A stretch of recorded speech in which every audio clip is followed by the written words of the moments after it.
You were ordered to back up part of the summoned heroes.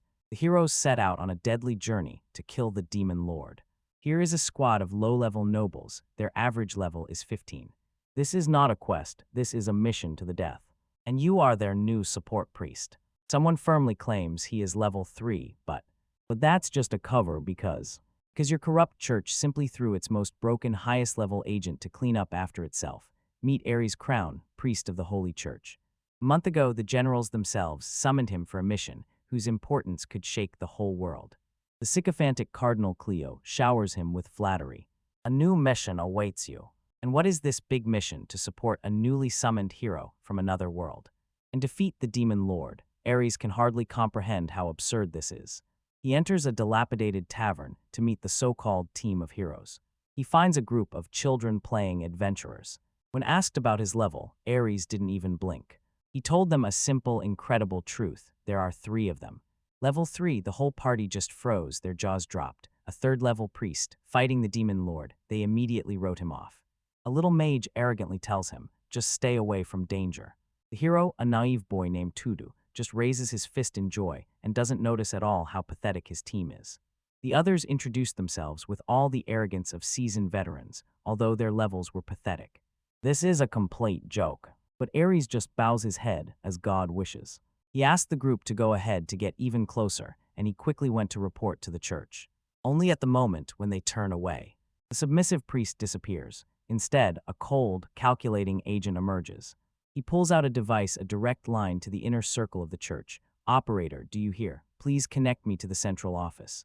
The line connects. Ares does not hold back. He completely destroys the hero's squad, pushing the hero aside and declaring that their level is too low and this team is useless against the demon lord. The cardinal dissected everything, and it turned out even worse than Irie thought. Mage Remus, an ordinary protected princess who has never seen a real battle, a pathetic 10th level. Swordswoman Arya, another 10th level warrior who recently abandoned her sword style, so now she is a real burden.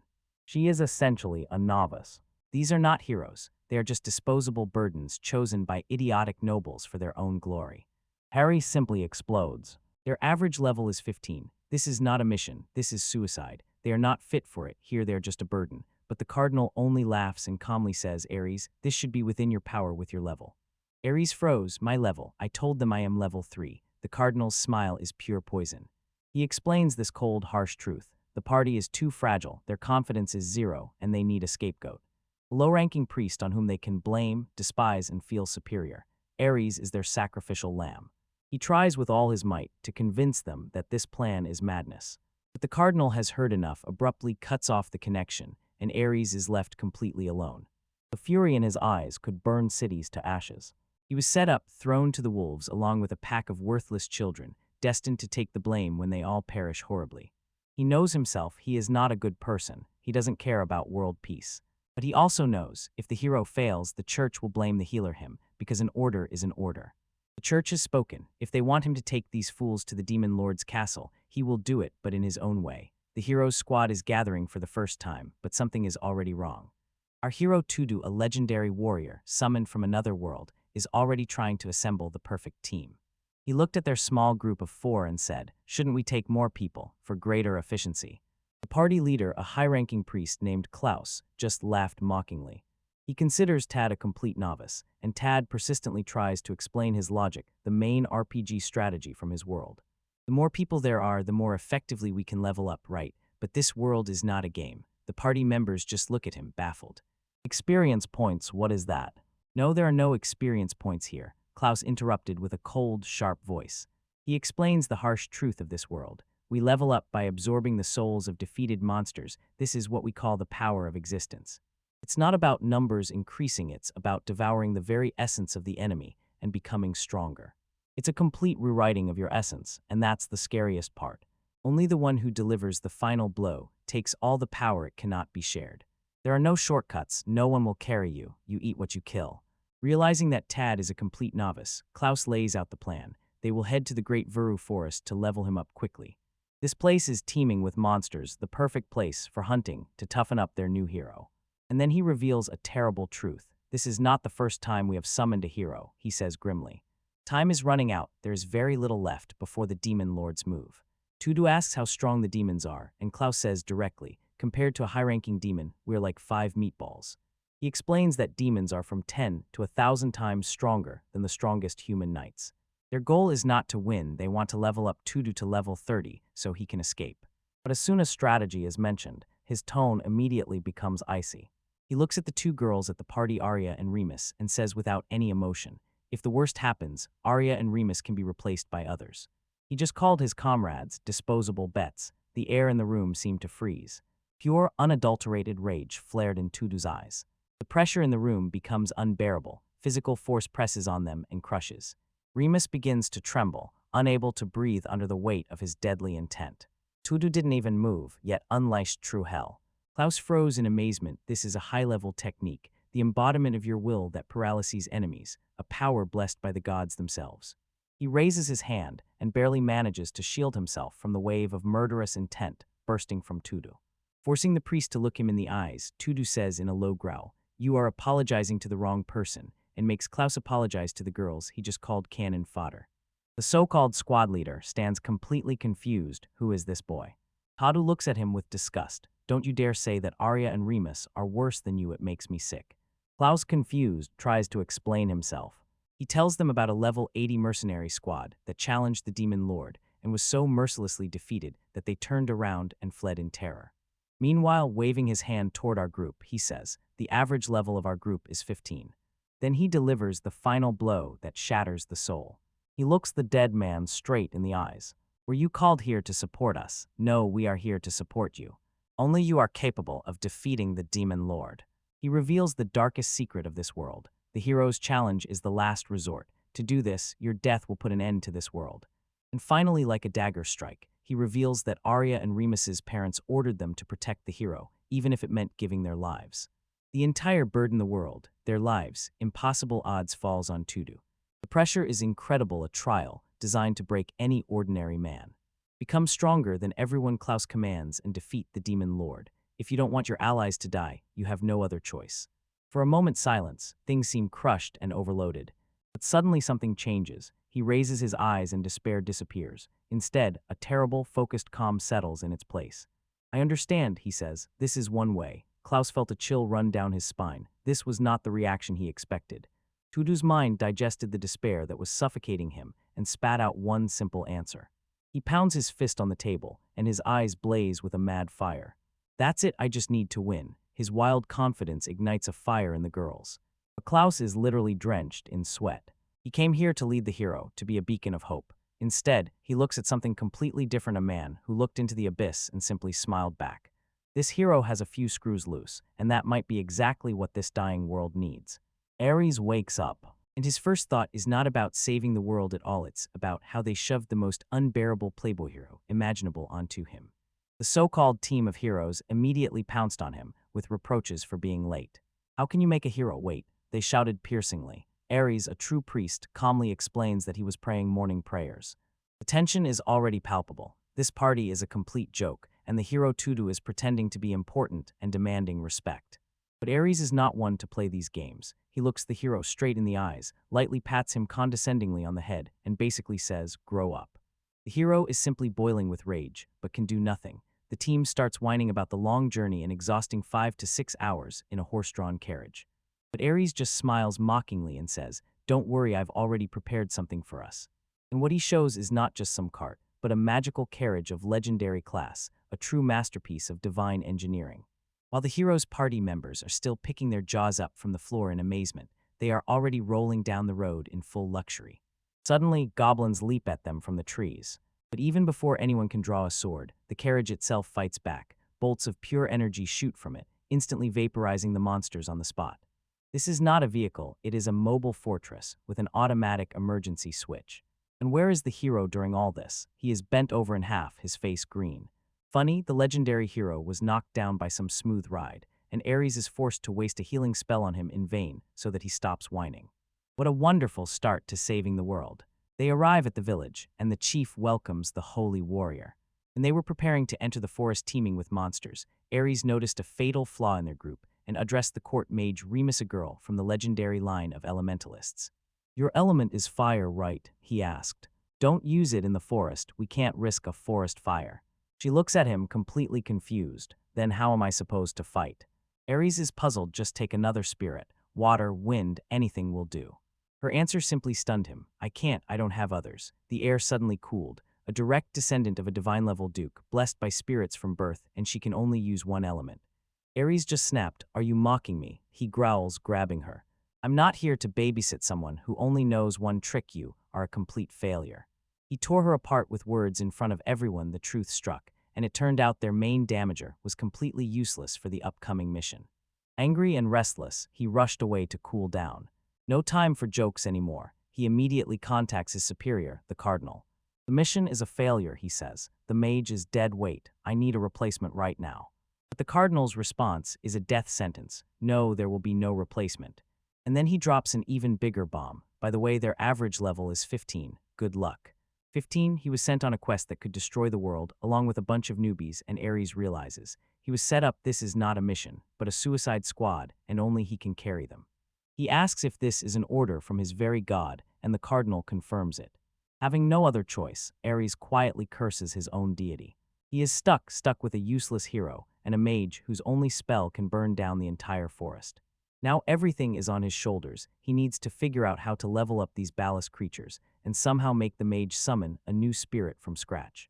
Get ready, this will surprise you. Our guy is no longer the hero. He is the one who tells the hero what to do, while the so-called legendary brave man is meanwhile basking in the praise of admiring peasants. A new problem knocks on their door. The local chieftain almost falls to his knees, begging the hero to save them from some monster. But now his senses are screaming. Something is wrong here. This whole situation smells bad. The hero's party finds out that their target is a gray plant resembling a shell, and considers it some kind of giant weed. Pathetic. Now he knows better. It is not a plant, it is a dragon. Others started calculating the party levels, and saying that 6 level 50s would barely manage anyway. They look at their brave hero, expecting him to straighten his chest and accept the challenge. But now it just cuts through the noise. I am against this. The air froze. The hero is stunned. I didn't even blink. We don't have time to mess around with this trifle. I can't allow the hero to do something that would devalue him. Cold, calculated, ruthless. He explained everything to the simpleton. The hero is only level 15. Attacking the dragon would be suicide. The hero, blinded by his own hype, begins to spout nonsense about his duty to the people. I am a hero, he exclaimed. Patience ran out. Your duty is to defeat the demon lord. Nothing more, nothing less. Stop dealing with unrelated matters. And then the final powerful move. He grabs the stunned hero. Believe him, shouts Ares' comrade, but it's already too late. He has already decided and returns to the village chief. If the gray shell is gone, the problem is solved, right? He sends the hero away and says he will handle it himself. Clenching his fist, now swears, I will smash every obstacle that stands in our way. This is no longer a party. This is a show here and now. He goes straight to the local wolf den, the Mercenary Guild. A place where battle-hardened, gray-haired top-level assassins have gathered. He finds the strongest-looking hunter and makes him a demand, to tame the monster and to have it done by tomorrow morning. The hunter only smiles slyly. Now the target is named the Grayshell Factory. The whole tavern bursts into laughter. The audacious mercenary stood close to him and threw, Go home, priest, no one here will accept this. A big mistake. Now he simply raises his hand. From his palm burst a pillar of holy light, a healing spell of the highest level, so powerful that it purified the very air in this filthy tavern. The entire room of hardened killers froze, mugs hung halfway to their lips, jaws dropped. They had never seen such magic. Now, having captured their attention, he sets his terms. I am looking for the one who holds the title of Dragon Slayer. The reward, he takes the entire dragon corpse. The skin for the highest level armor, the bones for legendary weapons, the organs for priceless medicines, wealth beyond their wildest dreams. Mercenary stunned, risks insane, but the reward changes the world. They know, in their business, skill alone is not enough, luck is also needed. And now he's going to give them a miracle. Will you participate? Asks the hunter, now just laughs. I will apply all buffs that I won't even need. My buffs last 10 hours, a big difference. He does not offer help. He offers to turn them into living gods for half a day, and that is enough. The strongest guild group, average level 15, immediately stands up. All right then, we accept your request. They introduce themselves, a team of elite specialists. Leader Thomas looks at Nuh with surprise and suspicion. What brought such a servant of God like you here? Nuh's answer is cold as ice. I'm just thinking about whether I should retire. A true legend. When the cleaning crew was hired, Na realized he had to rush back before the hero made a mess. He returns to the tavern to find his squad already on site. How did the negotiations go? They ask. Everything went well, Now says calmly. They will conquer it by morning. He casually mentioned that he hired a team of level 40s and pumped them to unprecedented strength. His own party can't believe it. He outsourced the hero's job. But everything is just beginning. He returns to the team's elementalist, Remus. What is this? She asks. In his hand is a revolver. He calmly explains how gunpowder and bullets work to those who have known only swords and magic all their lives. Remus is horrified. I am a mage, she shouts. And now he interrupts her. You are a fire mage in the forest. Do you want people to laugh at you because you burned a famous grinding spot? He orders her to sign a contract with the new spirit. Everyone rushed to defend her, while No was already thinking about the next battle. I can heal most non-lethal wounds, so there is nothing to fear. He already expected that they might fail and took precautions. When they call Remus a burden, now she simply asks what she can do. Light a fire, all right. And then he delivers the final, decisive checkmate to them. Did you prepare supplies, healing herbs? The hero Tudu finally resigned, now asks, can he learn Holy Dre? Now explains, this is not magic, it is a miracle, a blessing of the gods, a power belonging only to heroes and priests. And at that moment which changes everything, the legendary hero, the chosen one, destined to save the world, looks at his priest with desperate eyes. Will you teach me? Now No was momentarily left speechless. Even he did not expect the hero to surrender so completely. And so the roles reversed forever. The priest became the master, and the hero his apprentice. This journey was no longer about saving the world. Our hero's team arrives at the next town and looks like a bunch of lost children. They pass through the gates, a fortress built to keep monsters out and people inside. Here is their new reality, a world of walls and war. Ares, the squad's priest, begins to scrutinize them and now asks, have you ever fought a monster? And he, as always calm, simply says, I have. The girls admit that they only dealt the final blows, and a smug expression appears on Ares' face. He speaks to them condescendingly, like a teacher, and explains that in this country. Just then a cart passed by. Inside lay the corpse of a giant creature. This creature is huge, a mountain of claws and armored scales. He cannot take his eyes off it and mutters, so, such monsters exist, with a note of admiration in his voice. Ares simply snorted with contempt and said, relax, each word dripping with arrogance. Such creatures do not appear where we are going. That one a real catch. The stocky adventurer laughs at them, as if thinking these kids are about to die. Ares coldly cuts him off, his face like ice. Our business here is done, he says, pushing the man away like trash. Now he looks at the dead monster, a fire ignited in his eyes. Deep down he knows he must be able to defeat those like this one. Ares confirms this, his voice piercingly direct. That is exactly why you were called into this world, so that you do it now, Tsugu. No pressure, right? Just the fate of the world on your shoulders. Later in the carriage, an internal drama erupts between them. Ares tries to make the princess take the reins, and she simply explodes.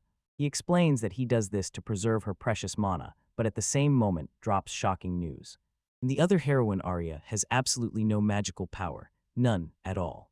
The rest of the team is stunned. A heroine without MP, how is she supposed to fight at all? It's a death sentence. Another summoned heroine, Summa, watches and almost drools at the very thought that she will become useless. Ares explains that there is a workaround, a crystal ball that can store MP for her, but essentially, it is just a decorated battery that has to be constantly recharged. The mood is gloomy. The princess is boiling with rage. She has just realized that their party has a serious weakness. But Ares tells her just grit your teeth and endure. He teaches her to steer, and we learn the terrible truth. 15 days have already passed since their summoning, and they have only 17 days left before the demons notice them. The clock ticks, and exactly on the signal, the forest comes alive. Monster, a twisted creature of wood and rage, bursts out from beneath the earth. But even before anyone could scream, everything instantly turned into a blurred whirl of motion. With a single smooth strike, he destroys the beast, cutting it cleanly in half. The so-called priest Ares. He just stands there, the sword humming in his hands, as if he just swatted a fly, and the whole company is completely captivated. They say, what wonderful swordsmanship. Ares asks if he is tired, and Nao's response became legendary. No, I held a sword for the first time since I was summoned here, and it's much easier than I expected. Imagine he never trained. He is a true natural talent, a prodigy of cruelty. Ares, whose head is spinning, now has to check his condition. Now he says he must touch him to check his EXP. After a moment of hesitation, Nao agrees. Ares places his hand on Nao's forehead and says, bless of AZ greed. Right now, a dazzling flash of golden light bursts forth. Ares recoils backward, his face instantly becoming a mask of pure, genuine shock. He cannot believe his eyes. It seems you now have enough experience to level up, he said, his voice trembling. Others are confused the church wouldn't send an ordinary priest who can't even perform the simplest ceremony, right?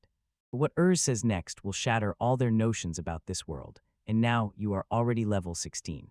One fight with some low-level forest monster, and he instantly jumped from level 1 to 16. The system is not just broken, it has been completely shattered, and now he questions the game rules of this world. Ares tries to compose himself and demonstrates the basic skill of a priest creating holy water. He gently scoops some river water with his palms and quietly whispers a simple prayer. And bam, this water instantly turned into holy water worth 100 lux per bottle. Now he is puzzled. In his world, prayers change nothing. This is a sharp reminder that he is far from home. Seeing his doubt, Ares says, "Try it. Read the prayer," he says. Ares, with a smug smile, thought to himself that now he lacks the faith of a true priest. And now he tightly grips the bottle, closes his eyes, and repeats those words. The bottle not only glows, it explodes with divine light, a miniature sun in his hands. Ares' jaw drops. The power flowing from Nu's blessing is from a completely different dimension compared to his own. He realizes the terrible truth. Nu is not just powerful, he is loved by the gods. And at that moment, the arrogant mask of Ares completely cracked. He reveals the terrible truth about what it means to be a summoned hero. Divine protection is a lie. It's a one-way ticket, a death sentence. It's like being forced to buy, perhaps, a fraudulent lottery, he whispers, and guilt weighs on him. Trying to move forward, Ares demonstrates an advanced technique, the third-level purification barrier, hexaholy. He was puzzled he hadn't seen Ares use a single drop of holy water. Ares explains, "Yes, I did it. I sprayed it around. He just stepped on the spot where he spilled some water. And that's it, there it is, that very super complex technique." Now the creature, literally blessed by the gods and capable of leveling up 15 times in one fight, looks at Adam, probably thinking how pathetic the strongest here really are. The difference between them is no longer just a gap, but a real chasm. The hero's squad was starving, lost in a forest teeming with monsters, and that so-called Saint Ares decided that now was the perfect time for a lecture. While the hero now worries about where to find real food, Ares snorted mockingly. "Are you really suggesting that we eat monsters?" Now asks in horror. Ares leaned back with a smug smile, as if about to reveal some sacred truth. He explains that gourmet hunters eat high-level monsters, but his faith, of course, does not allow it. Oh, what a righteous man, but in the next moment he confesses, the church turns away because, well, you have to eat to survive. What a miserable, two-faced fraud. Now he looks at this idea with disgust. As soon as night falls, they hurriedly gather firewood to light a fire. Ares, the master of the obvious, asks, "Do you have flint?"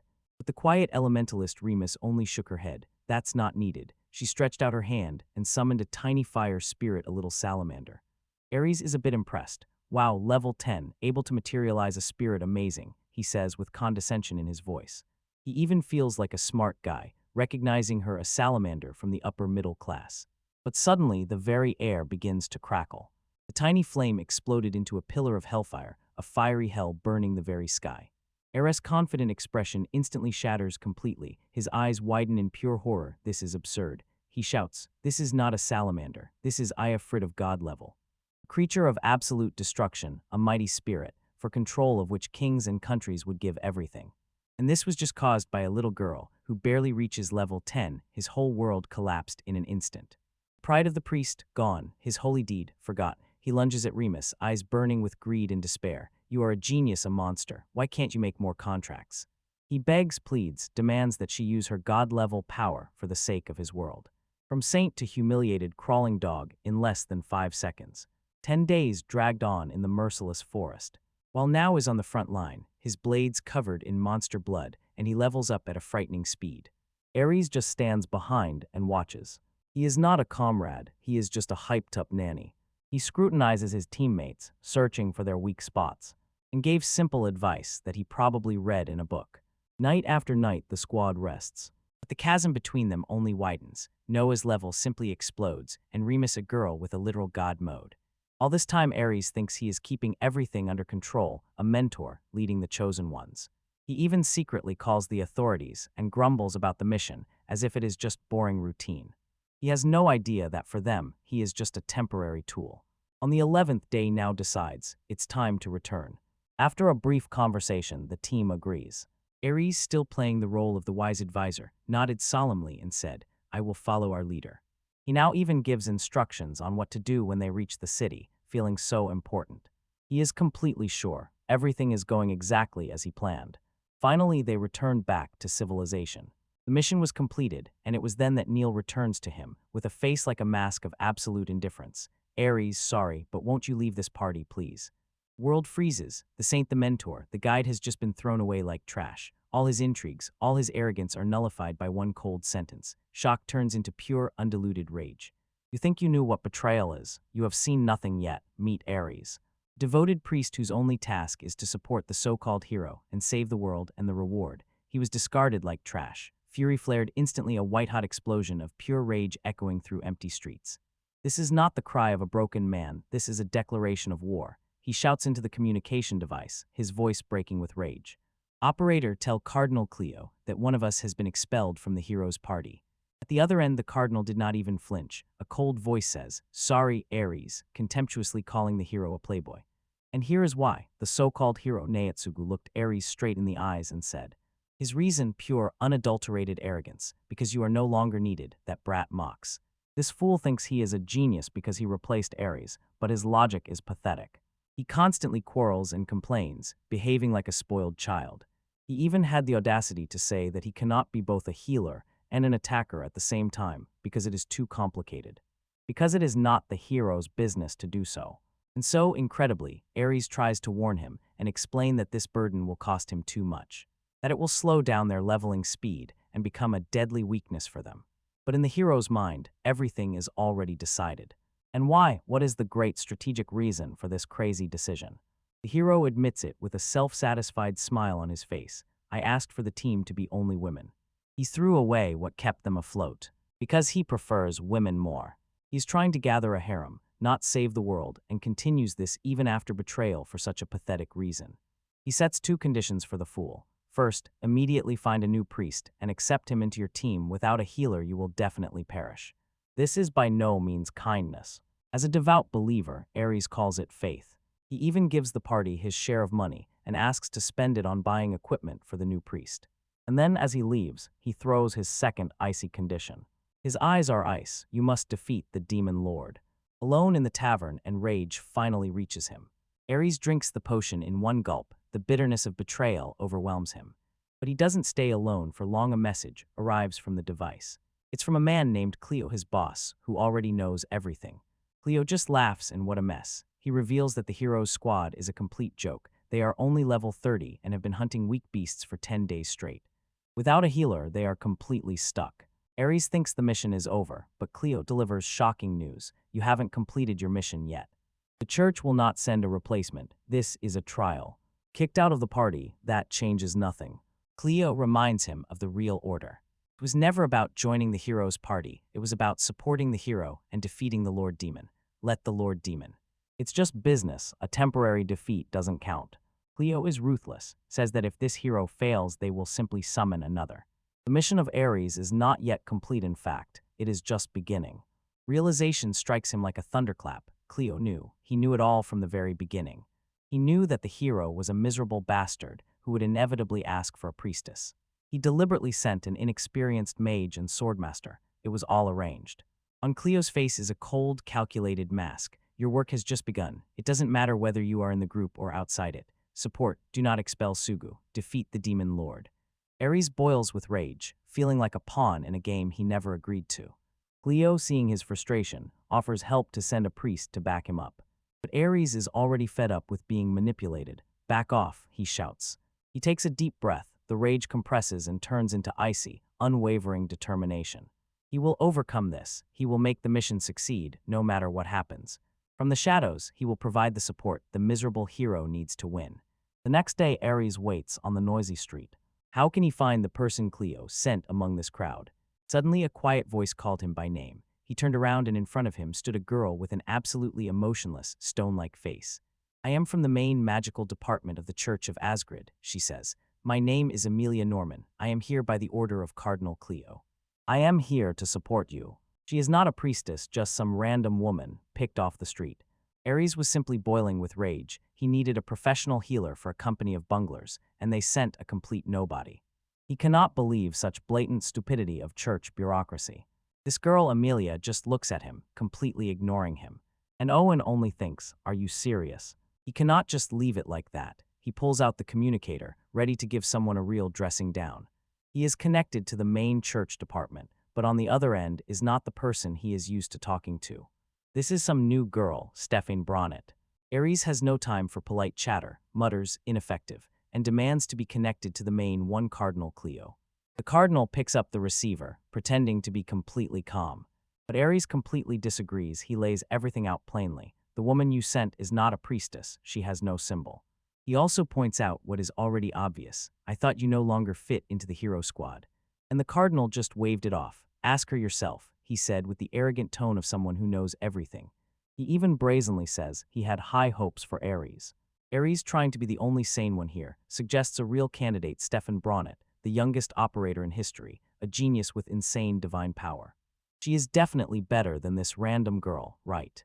The Cardinal, smiling into the receiver, throws out, oh, there is another option, but you will refuse, and then utters such a cursed name that Ares' blood froze in his veins.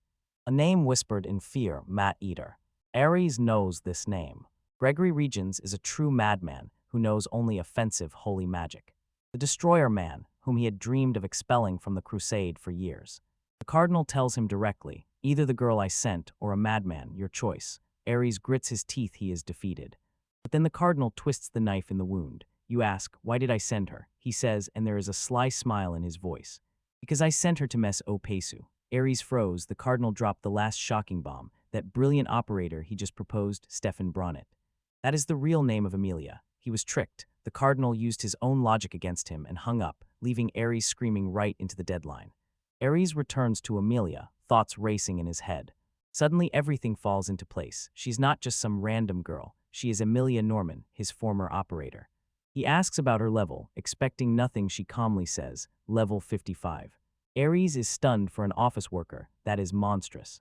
And at that moment, the whole plan turns upside down. A cunningly brilliant idea lights up in his head. She is not a priestess. Wonderful, she is a spy. The Cardinal did not send him a healer. He sent a secret weapon. Ares sees the entire chessboard. It was not a mistake. It was a god-level move. In fact, her lack of combat strength is more of a blessing. He gains complete freedom to act from the shadows. Slowly, a predatory smile spreads across his face. Fortune smiles upon me. He hears that the hero's team has just taken a quest to conquer the dragon. Complete idiots.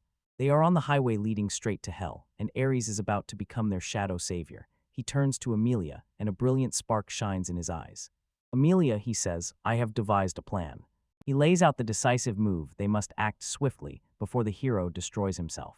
Ares pointed at her, his voice flowing with authority. Amelia, you will join the Tudu party as a priestess, support them, and bring me information.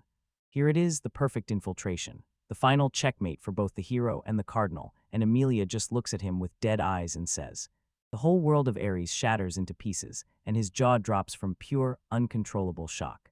All his 5D schemes, all his brilliant plans are destroyed by two simple words. Our guy Ares has just been betrayed and kicked out of the hero's party like yesterday's trash. But does he cry? Does he beg?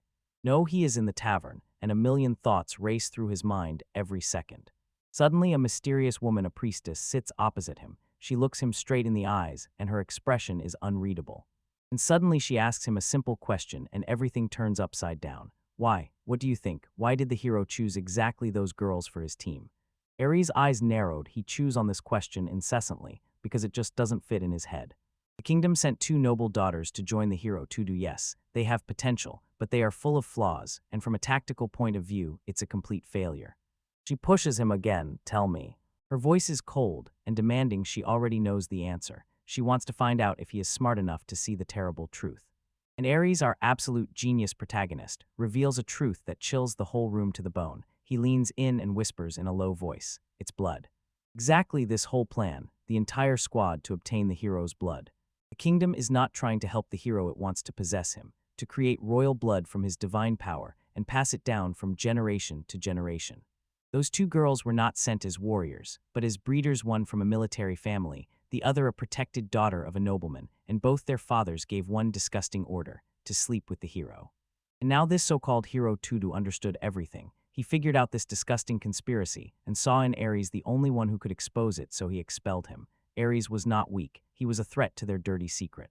The priestess looks at him. A spark flashes in her eyes. She mutters, "Terrible person." She is right. Ares' mind is a true weapon on the level of a god, but Ares does not stop. He turns the rules of the game upside down and looking through her mask says, "You put efficiency above all else. All right, I'll ask you once more." He leaned closer and his voice dripped with ice. "Why did you, the bride of God, ask me to carry out such a task?" "You are a vile woman," he says, not to offend but simply as a fact. He knows she plays the same 5D chess as he does, and the truth emerges. She was prepared as another offering for the hero. But she is not stupid. She knows he is just a level 27 punk. She is not some fragile young lady sitting and waiting to be used. She played her game, thought everything through, and refused to betray her faith for their pathetic scheme. Her task was simple. By the cardinal's order, just join the party, nothing more. Ares smiles slyly, so the church is also stirring behind the scenes. This conspiracy is deeper than he ever imagined. The cardinal who sent her is a ruthless person, ready to do anything for his goals.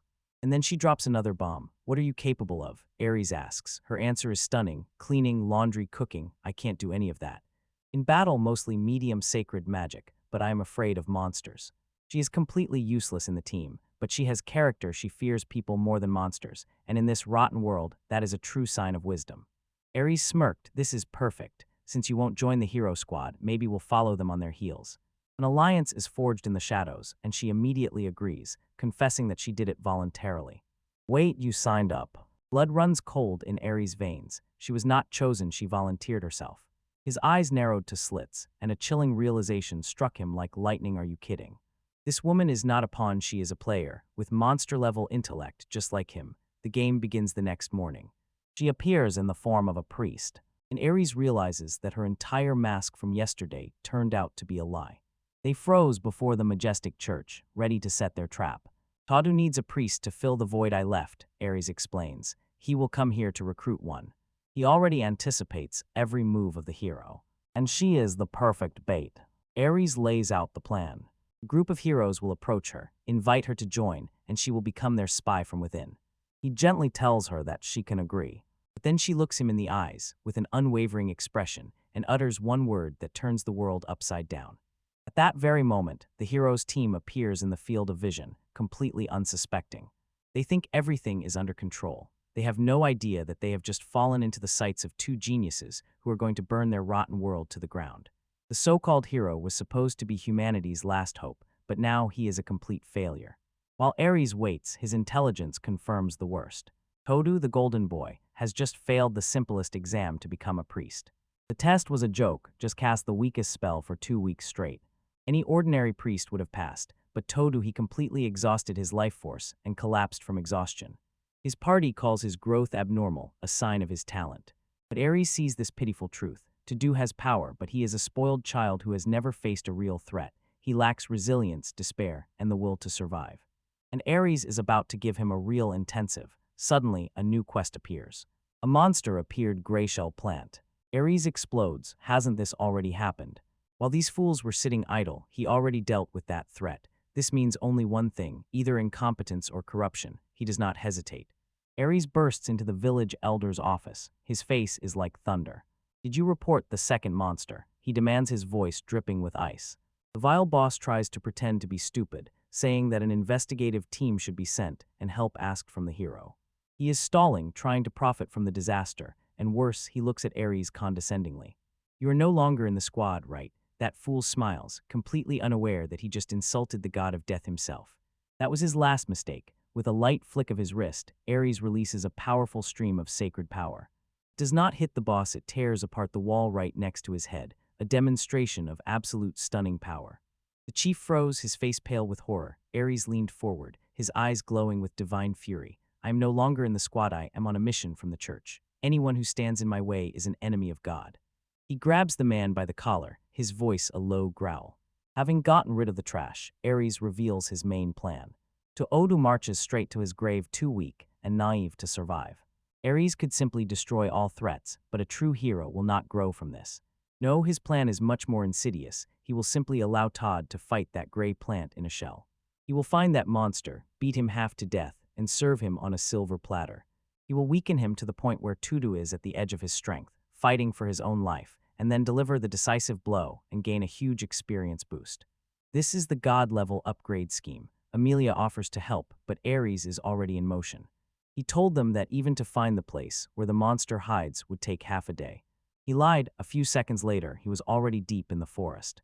All his senses tense comb the vicinity. He instantly finds them, but there is a problem. This is not just some gray-shelled plant. He strides forward, his strength flares up. This thing is significantly higher than the others, a monster of a completely different level. Another fighter would have retreated, but Ares just snaps his fingers. He moves blurred like a shadow. His fists strike the monster's hide like meteors. The beast tries to speak, tearing out a roar as a sign of defiance. But Ares does not give him a chance. "I won't let you say strange things to Tudu," he mutters, preparing a strike to crush his throat. He is pounding him into the ground, a merciless assault of pure force. The wave of the blow from the brawl rolled through the forest and raised the hero's squad to their feet.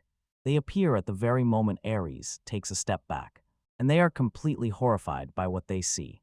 The supreme monster is a broken, sobbing creature, completely and utterly defeated. But instead of gratitude, only disgust. How cruel, he whines. It can no longer fight. I did not become a hero to mock the defenseless. This naivety is simply stunning. Ares does not believe his ears. Bullying, he thinks to himself, or did I weaken him too much? I have ended this senseless argument. Ares glanced around and gave a new command, heal him. A wave of light instantly covered the monster. And the impossible happens. The terrifying plant creature dissolves and turns into a girl. Ares is an ideal. A carefully thought-out plan completely went awry, and he just watches, overwhelmed by strong irritation. Now everything has become much more complicated. Our guy Ares stands alone in the forest, but he is not hunting some small beast. He is trying to deal with the consequences of a dragon that turned into a human girl. While others panic, Ares is already 10 steps ahead. His mind runs through all possible options, while supposed allies try to give advice, babbling about politics and alliances with some distant kingdom of dragon knights. They babble endlessly, trying to play chess, while Ares plays 5D chess through timelines. They just don't understand this. Even his own squad mate, Amelia, allows herself to lecture him.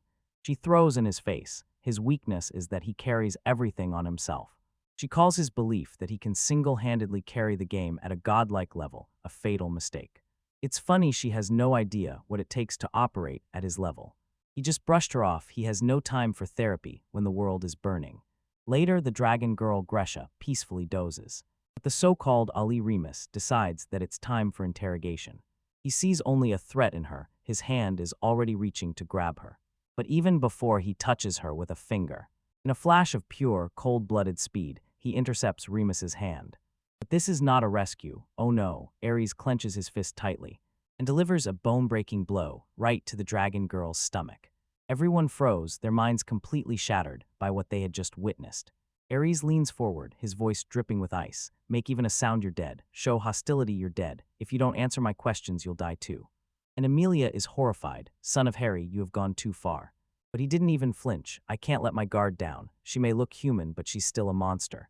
He gives her an ultimatum: obey every order or face total destruction. With tears in her eyes, she agrees. The contract is forged from fear and power. With his new favorite safe, Ares finally reveals the real trouble. Dragons are panicking. A demon has appeared in the forest. A threat that would make entire kingdoms tremble. And what does our hero do? He just snorted and said, "I'm not going to panic over 1 or 2 demons that just appeared." Absolute shad. His cunning plan is already in motion. He tells others to deal with the demon, while he drags the so-called hero Tudu and his useless team away from the real battle. He sends them to a new place for leveling up Gollum Valley, so they don't cause trouble, and that's when Valley Detail earned Emmett Wabley Wartsling Cowper for what they did.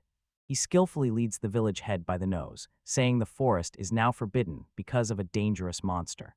When asked who reported this, Ares just smiled slyly. "Unfortunately, I can't reveal who it is."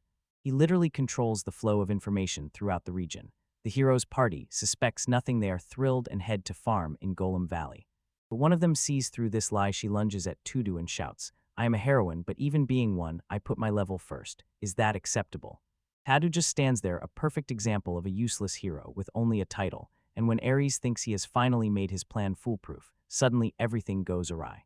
He receives a report. Tudu, a fool, a complete idiot, ignored his direct warnings and led his squad straight into the forest teeming with demons.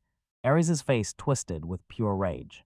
Why can't any of you obediently follow my script? He clenches his fist in anger. The greatest obstacle to his perfect plans turns out to be the sheer stupidity of the people he is trying to save. Our story continues this time with Ares, a man who operates on such a level that others cannot even comprehend it. While the so-called heroes dive into the dark depths of the forbidden forest of Vero, hunting a demon for glory, Ares already knows the truth. Their weak, arrogant fools are walking straight into their graves. Emilia is worried, and Ares is cold and calculating. He knows that with their pathetic level, they won't even handle ordinary monsters here. Suddenly a message comes from Greshi, his familiar, simple and direct. She is hungry. To everyone else it's nonsense, but Ares sees the terrible truth behind those words. The hero squad is about to be eaten. Does he hesitate? Does he gather a team? No, he simply decides, I will go. Emilia tries to join, but Ares instantly cuts her off. He says he specializes in one-on-one fights and strength just bursts out of him. He says that he is an army in one person, a god of war himself with his own healing and buffs. A team would only slow him down. So you say that I am just an obstacle, she asks. Ares did not even blink. Fine. He gives her one absolute order. Follow, but as soon as you feel danger, run. They step into the cursed forest, a place where the darkness itself seems hungry. They are already pressing on the fools, only a few kilometers away. But then from the shadows ambush. A monster jumped out of the trees. Before Emilia could even scream his name, it was over. Ares didn't even turn around, and wrist movement smashed the beast and turned it into bloody mush on the forest floor. He shakes the dust off himself as if brushing away a fly. Sorry, what did you say? He asks. There isn't even a drop of sweat on him. It was nothing, even less than nothing. When dusk begins, the forest's aura changes. It becomes distorted and increasingly cruel. And it is then that Ares' eyes open wide. He feels it, such pressure that could crush mountains. Arison, Emilia asks fearfully. His voice is deadly serious. It is far away, but there is no mistake. The giant has appeared, he says, staring intently into the darkness. I will conquer him. This is no longer a rescue. This is a hunt on the level of gods. He gives Emilia a new, unquestionable order. Your role is different. Her task is to find the hero's squad and get them out of here, no matter what happens. She feels useless and asks, am I an obstacle? Ares' answer is harsh. No, we're just dividing roles. You search, I kill, that is your role.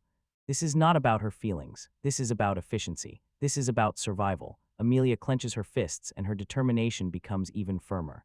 She agrees on one condition. If it gets worse, please run. A futile request. Ares does not run from battle. He puts an end to them. And what about the heroes they are trying to save? Completely unaware of this, while the god of war strides toward a threat on the level of the abyss, these children only complain that they are hungry. And pulls out that damn carriage as if they are going on a picnic. This audacity is simply stunning to the extreme. Meanwhile, Ares turns into a blurred phantom, racing through the moonlit forest. He is a predator approaching his prey, jumping through the trees like a vengeful spirit. He stops. He found it. Emilia, he says, his voice gloomy. I have bad news. He is face to face with the source of that suffocating force, and it is not just some random boss monster. Exactly the same target they were sent to conquer. Did Ares flinch? Did he get scared? No, his eyes blaze with the thirst for battle. He looks the demon lord straight in the eyes and utters a simple, terrible announcement. The fight begins. In the forest, shrouded in darkness, a predator lurks.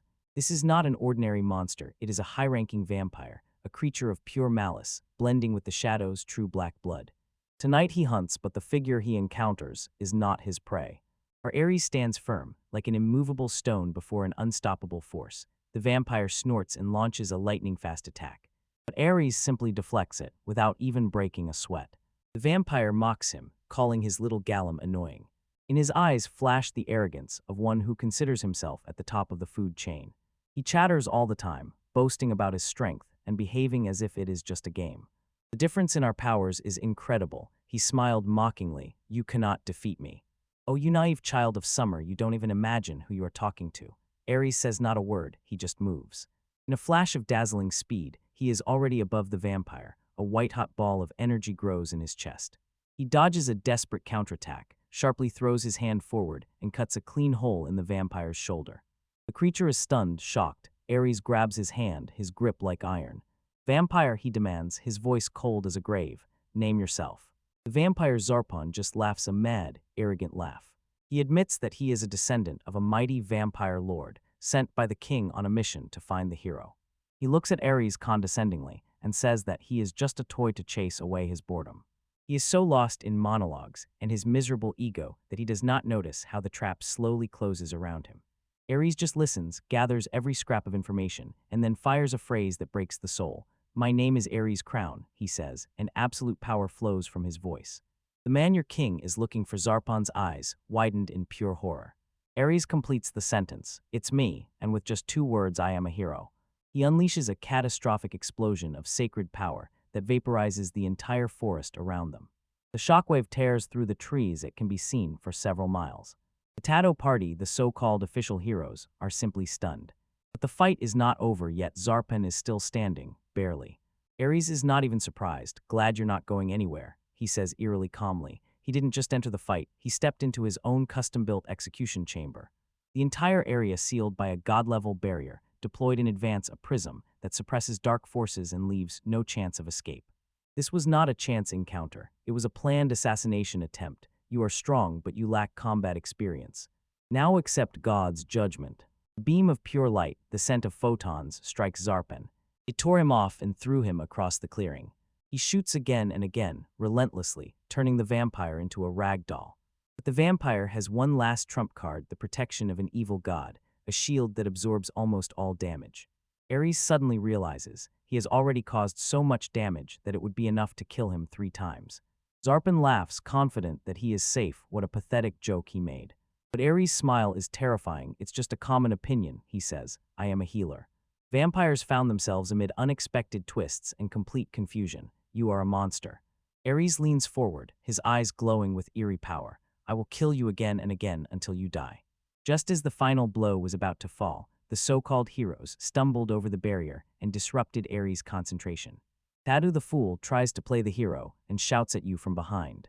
Ares doesn't even look back, calmly releases another beam of judgment, destroys the monster that Tudu barely managed, and tells him not to meddle in his affairs.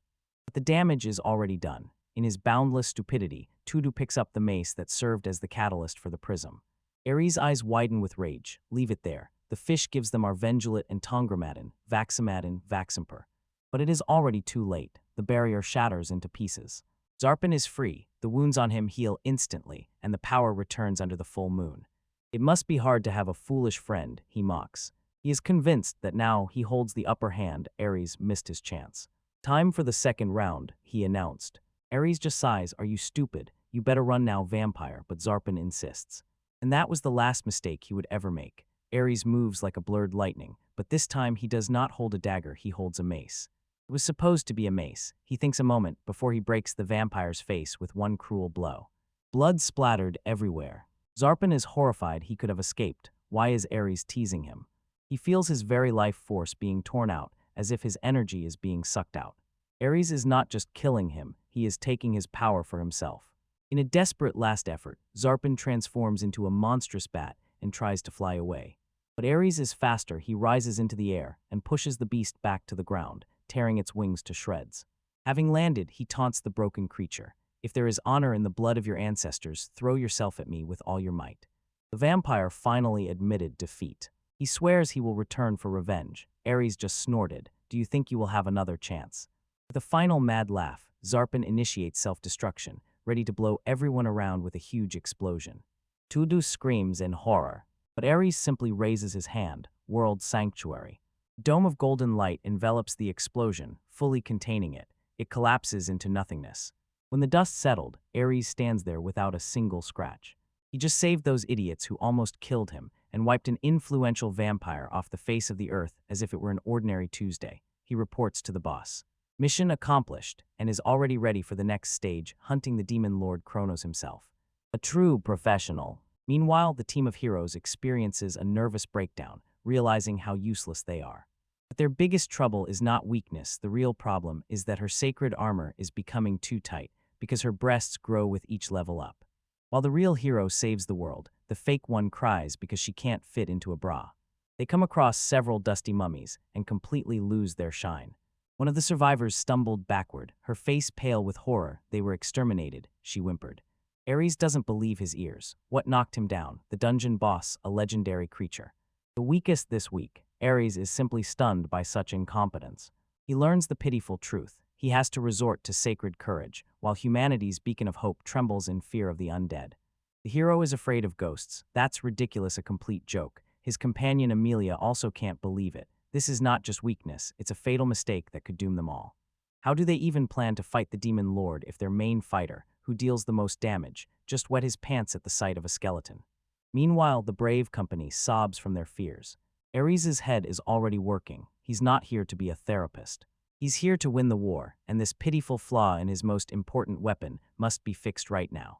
He looks at Amelia and icy anger burns in his eyes. Scared, is that their reason? The word hero is composed of signs that mean bravery, so where has all his courage gone? Ares clenches his fist as if I agreed to this. This is not a problem that can be ignored. He needs a plan to drive Tudu into the catacombs and force him to face his fear, whether he wants to or not. And it is then that the gears of his god-level mind begin to turn. Tudu is a fool, but a fool with a hero complex. He puts justice above all else. Ares lays out the most diabolical, cold-blooded plan imaginable. If some child gets lost in the catacombs, he begins, with a dark gleam in his eyes, we will have to catch him by surprise and storm inside to save them. Amelia is shocked. We kidnap a child and leave her in the catacombs as bait. Oh, and it gets even better, she already has the perfect candidate. A new priestess joins Tudu's team. She steps aside, and behind her appears a small, completely innocent-looking child.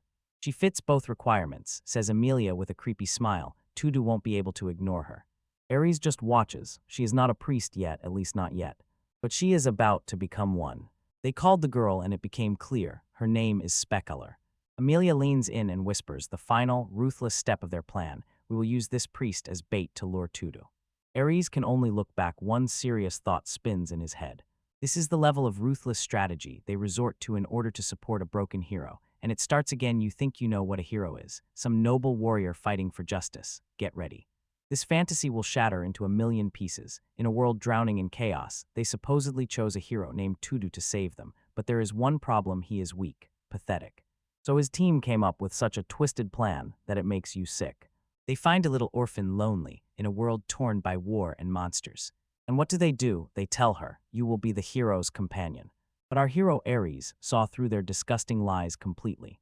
His eyes narrowed with icy anger. He doesn't even need to ask. The girl's lowered eyes say it all. She is a disposable pawn. Amelia, the hero's strategist, shamelessly admits this. She literally came to the orphanage and chose the child based on her. Ares does not believe this stupidity. You are not even going to assess their talents, he snorted. This is not a party, this is a squad of suicides, and this little girl is the first victim. Amelia just shrugged and said, better this way than to die like a dog, as if doing her a favor. The priest just nods and mumbles some nonsense about finding faith in death. Ares is going crazy. He calmly lays out cold, cruel facts. 8 out of 10 will die. No, the chance that she will die halfway is 99.9. They plan to throw this child at the demon lord's troops, to a place where even experienced soldiers perished. They thought the hero is still too weak, and perhaps, seeing this girl die, he will get a surge of faith. Ares is overwhelmed with disgust. He has principles. He cannot accept that the child is being sent to her death. But then the impossible happens. The little girl, hearing that she is being led to the grave, simply raises her eyes and says, I will do my best. Ares collapses to the floor. This is no joke. You will die, he shouts. He persuades her, promising a safe, quiet life. But she has already been brainwashed by their heroic fantasy. And that is when Ares' plan begins to take shape. He looks at the girl not with pity, but with calculation. This child has no purpose, no family, and nothing worth living for. She is the perfect bait, but not for the demon lord. Oh no, Ares has a much bigger goal in mind. He agrees to their twisted idea, but only on his own terms. He needs to hurry. The stage must be ready for the hero team's arrival. He turns to the girl and asks, what is your name? It's Spya, she whispers. And so the training begins. Ares leads Spya into the darkest, most cursed catacombs imaginable. The place is teeming with the undead, and Spya is still just a child. She has never fought a single day in her life. She is terrified. Ares doesn't even flinch. He summons a simple light that shows the way. He leads her deeper into the darkness. Don't fall behind me, he warns her. The monsters here are weak, but you wouldn't be able to defeat them. Suddenly, a rotting hand emerges from the wall. A distorted zombie shakily moves toward them. Spya froze in absolute horror, and Ares is calm. He seems bored. He raises his hand, 2 fingers extended, like a weapon. Break arrow. In an instant, a storm of sacred light burst from his fingers, piercing the undead creature from all sides. It doesn't just die, it is erased by a blinding explosion. The speaker stood still without words. What was that? Divine protection, says Ares as if it's nothing. This is not a priest. This is a monster. They push further, deeper into the catacombs, and finally find themselves in an ancient abandoned altar hall. Ares carefully surveys the area. Open space, only one exit. A cunning smile plays on his lips. This is perfect. The perfect place to lure them in. The perfect cash register. He lays out his main plan. He's going to use this room, this girl, and the entire underground labyrinth teeming with the undead as a trap for that so-called hero. He will make them fight an unrelenting horde of zombies, exhausting their strength and breaking their spirit. And to make things even more interesting, he summons a huge ball of light. A powerful barrier rises around Spya. He is a hero, says Ares with an icy smile. He will have to win. Training is about to begin. Meanwhile, hero Todo and his squad finally learn the news. A little girl went into the catacombs to deepen her faith. Todo puffed out his chest. How can I save the world if I leave a child in trouble? I am a hero, let's go. The fool completely took the bait hook, line, and sinker. He is so arrogant that he thinks he can just burn every undead creature he sees. Finally, they arrive at the ruins. And what do they find? A lonely priest praying. Todo's party was immediately interested. They lack a healer, but this priest Gregorio is a real charlatan. A weirdo who can't even use healing magic. While they are distracted by this complete clown, they don't even suspect that just a few steps away a real monster is watching. The stage is set, the actors are in place, and the hero has just stepped into his own grave. Our story dives into dark, forgotten catacombs where Ares fights not just monsters. He turns to the young, shy Spya and casually casts a 4th-level healing spell trick that takes most priests years. Spya raises her eyes upward, wide open with admiration. Ares just smiled. That so-called hero Todo understood this at a glance. Everything is clear. The bar is not just high, it is in the stratosphere. Because Ares is not here to teach a secondary character, he is here to break the very level system. Suddenly mummies crawl out of the shadow society that scares a child, but for Ares it's just training. He hands Spya a shining mithril dagger filled with holy light. And then he stages the most audacious, humiliating display of power imaginable. Lazily flicking his wrist, he summons Holy Bind. In an instant, chains of pure energy burst from the ground and bind the undead in place. They are completely defenseless. Ares mocks the frozen monsters. Even a baby could defeat them. He did not just defeat them, he turned them into living targets for training. Come on, he says, and his voice is cold as steel. Spya, trembling but resolute, rushed forward and plunged a dagger into the mummy. She did not just perish, but exploded into a shower of sacred light and experience points. The first taste of stunning power strikes her, and a fire flashes in her eyes. Of course, those outsiders are ignoramuses. They have no idea about his masterful plan. His comrade Remus contacts him, and reproach flows in her voice. Are you using her as bait? She calls him a cold-blooded monster who sends the child to death. Ares does not even argue. He simply says that his parents ran an orphanage, so he is used to dealing with children. They see a villain, we see a ruthlessly efficient mentor with a god-level plan, and what a plan it is. He looks at Spya, her level still pitifully low, and says something that shatters all logic. Let's make her level 10 right now. His method, he will provoke all the dead in the dungeon, gather them into one giant horde, and force it to wipe them all out in one sweep. This is not grind, this is a damn loophole in the system, and the woman from Vestrux asks the one question that won't leave her mind. Can I become like you? His response is instant and devastating, but no. He explains that his path is a dead end, an ungrateful role as a support for a false hero. Do not strive to become me, he says to her. His gayness is very palpable. Focus on what you can do. But the lesson is interrupted. Ares' head turns sharply. They are not alone. A wave of undead, a real army of corpses, surged into the hall. And behind them appeared a squad of the hero. And they brought a monster far scarier than any mummy. His name is Gregorio, and he carries a huge, ominous suitcase. What's inside? They ask. He smiles eerily. It's empty, friend. This is my mace, my faith. On the face of the hero, Todo pure, genuine horror. Ares immediately contacts his boss, the Cardinal, and sharply demands to know who this freak is. The Cardinal's answer is a real bombshell. Gregorio is a mad devourer, a fanatical crusader who exterminates heretics like a rabid machine. He has no morals, no laws, only a terrifying, unshakable faith. The Cardinal almost begged Ares to keep him with him. And at that moment we learn the pitiful secret of the hero. This saintly, brave chosen one, called to fight the forces of darkness, is terribly afraid of the undead. Coward, fraud, and if the mad devourer Gregorio finds out, the Cardinal says that Todo wouldn't have made it out alive. The air sparkles, the false hero is about to be exposed, the horde of monsters waits, and the crazed priest is looking for a sinner to crush, and at that very moment Gregorio's unholy gaze flew across the room and fixed on Spya. A wide, predatory smile appeared on his face. The leveling session just turned into a fight for survival. Just when Ares' team thought they had found the missing girl, a new player bursts into the game, a priest who radiates anxious calm and appears from the shadows. He scanned the group and lingered on Tudu, the little girl, whom Ares had just saved. But he does not see the child. He sees something impossible. You really have a powerful barrier, he says with a knowing smile. He instantly realized this is not some cheap low-level protective spell. Before him is a shield of the highest level, of holy rank, filled with the most powerful buffs imaginable. This is magic of such caliber that it would drain an ordinary priest to the bone in seconds. He immediately recognizes the caster as an archpriest of level 70, a true monster of faith. But when he looks closely at Tudu, his mind seems to break. No, she is still at level 10, he whispered in disbelief. The power is real, but the caster is nowhere to be seen. He turns his icy gaze to Ares and says he came to meet a brother-in-arms, one who is supposed to destroy demons. And with a smile that could curdle milk, he points directly at our guy, probably a hint from our god. Girl, if Ares is the one who put this barrier on you, then he must be my best friend Ares. Ares just stands in a stupor. When did we become best friends? He thinks, and already realizing that this guy is a real psycho, the group decides to get out of this cursed place.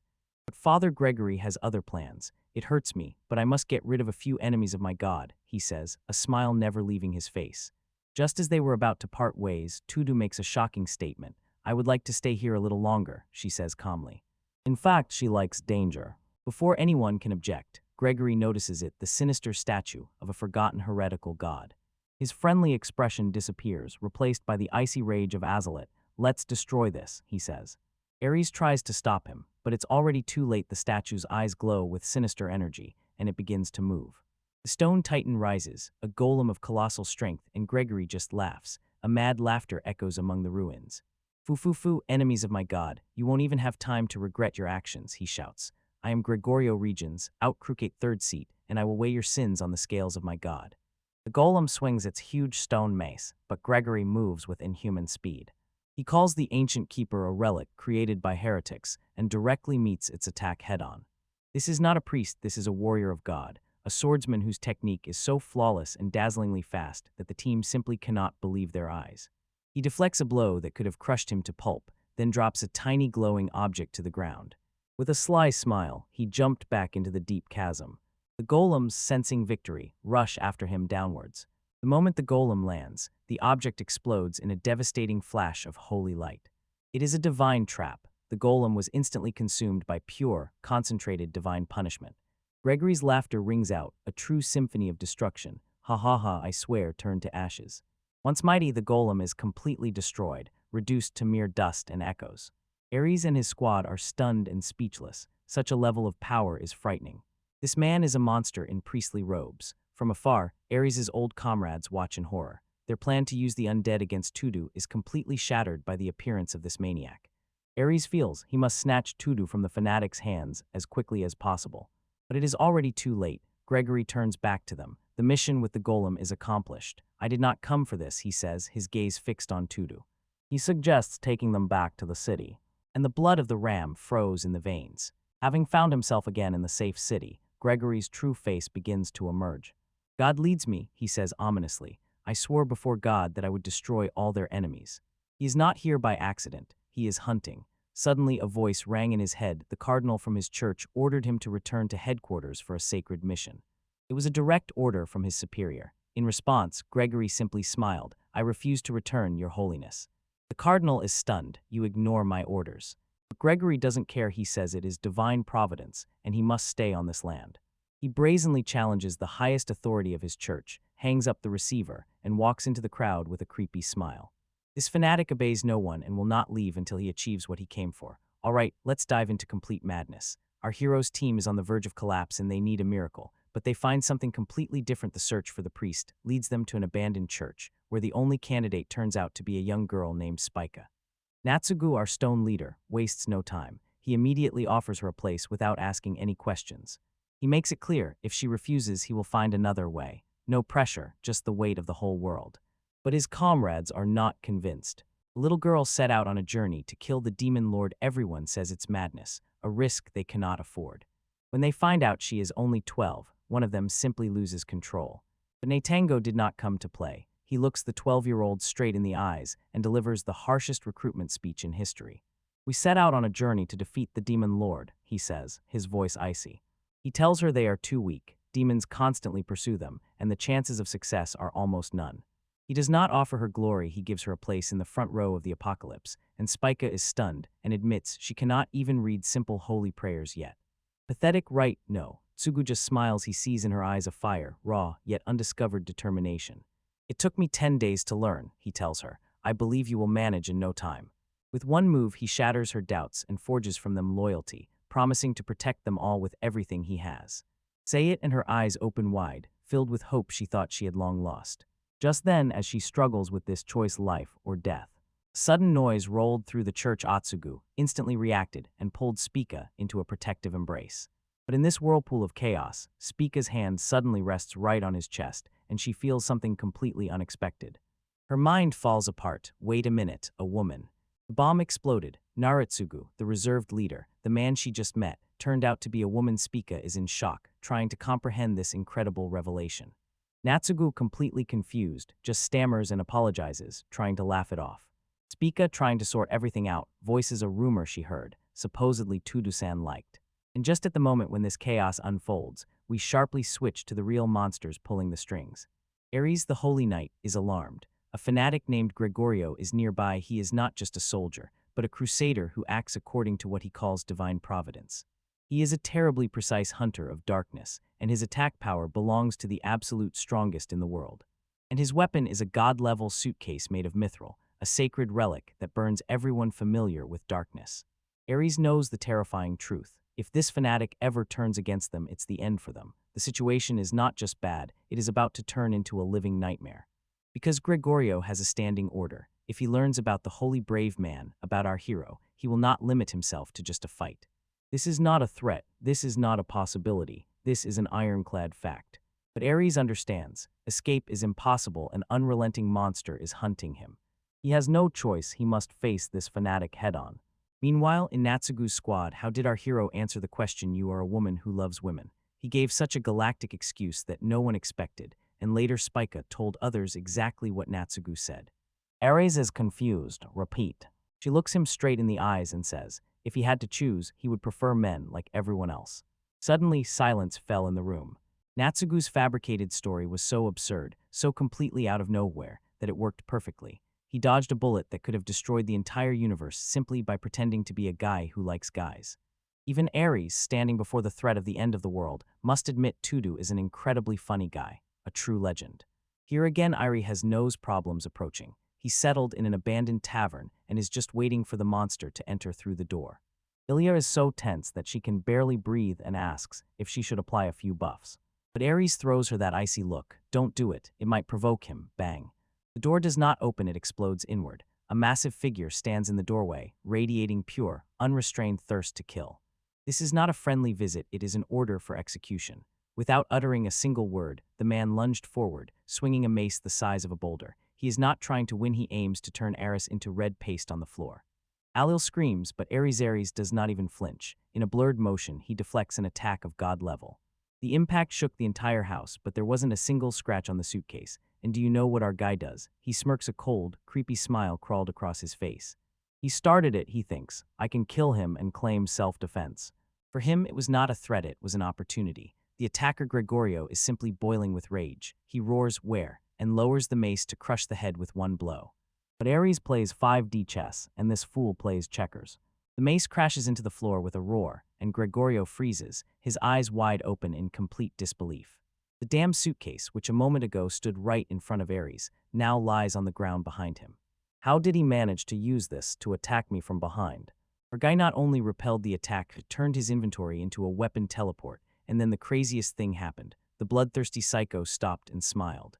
Oh, my comrade Ares, I am so glad to see that you are in great shape. He begins to thank God for this joyful opportunity to fight a friend to the death. This dude has completely lost his mind, while Alila is trying to process this stunning communication failure. Suddenly, another woman appears and starts angrily scolding the psycho. But Ares had already had enough of this circus. With one confident finger, he pointed at the bulky crusader and gave a command with one word.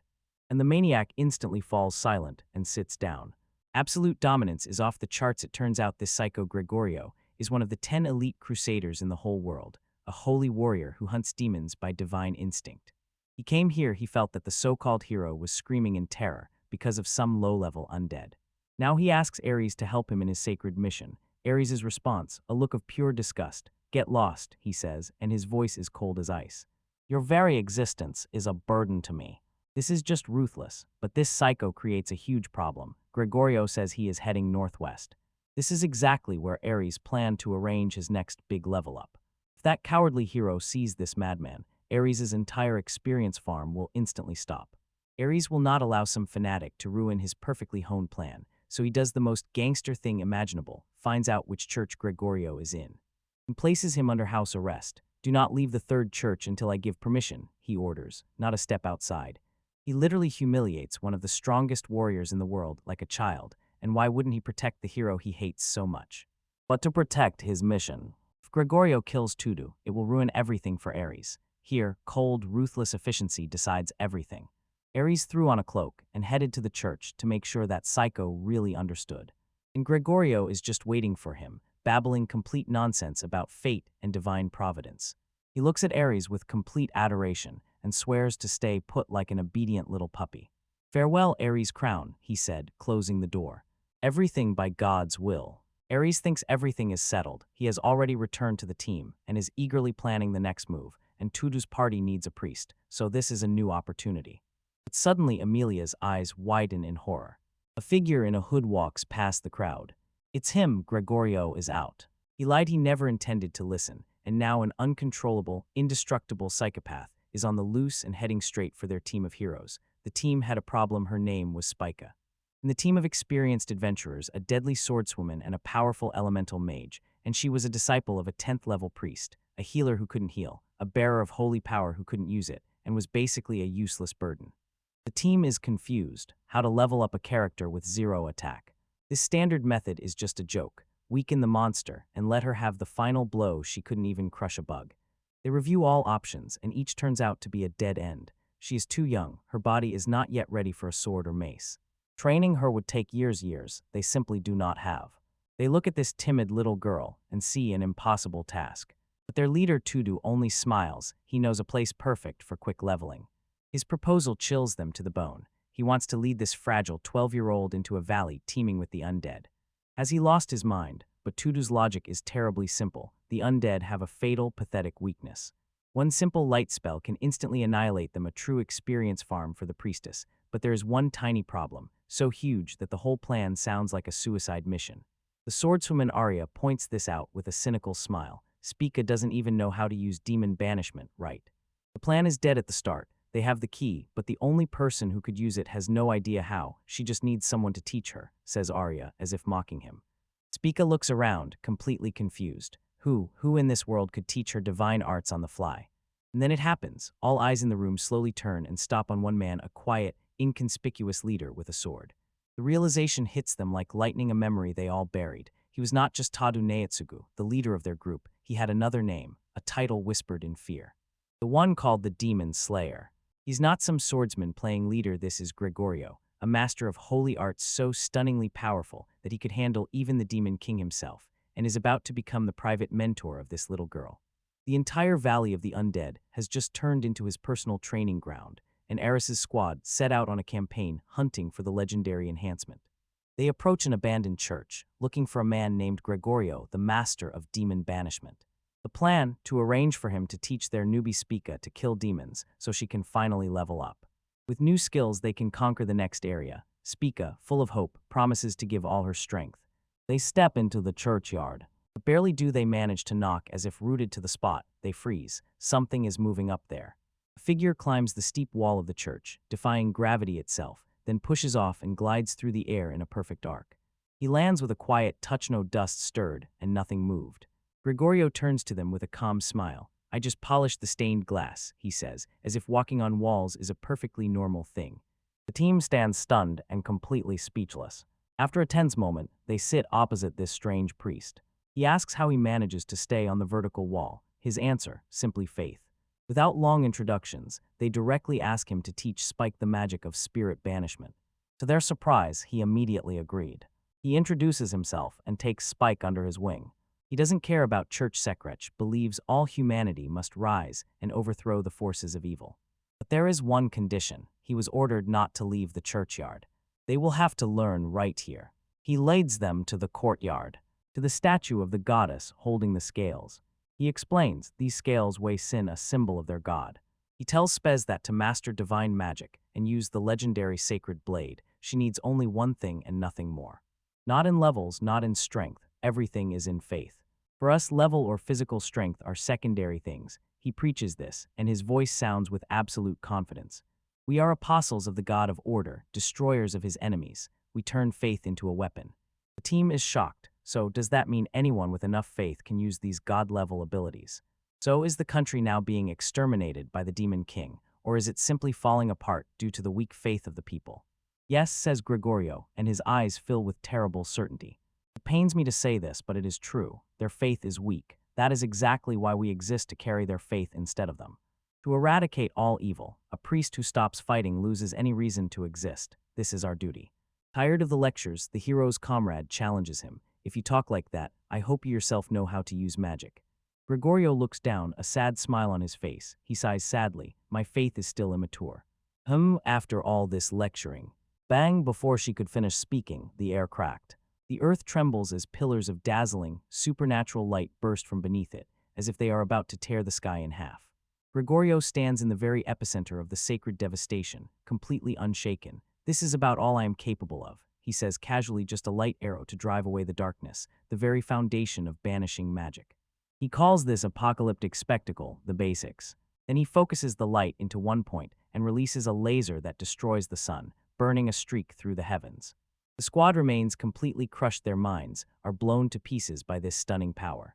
The immature faith of this boy is capable of leveling an entire city. He turns his gaze to the trembling Spya. This is the simplest spell, and if you can't handle even it, you won't manage the rest either. Then he sharply points into the distance there. A horde of undead shuffles toward them. Fortunately, it is strong enough to deal with them. Go, purge them. The team panics. Wait, Spya can't even use the spell yet. And Gregorio only smiles, and in his eyes is a cold, predatory gleam.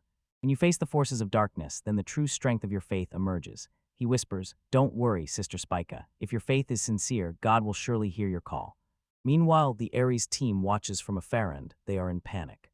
Gregorio has lost his mind. The entire plan of Ares is failing and falling apart under the pressure of the fanaticism of this one priest. They know the truth. Gregorio is not a teacher, but a monster called the Demon of Extermination. His training method is simple. You believe, you win. If you die, it means your faith was weakened, you deserved it.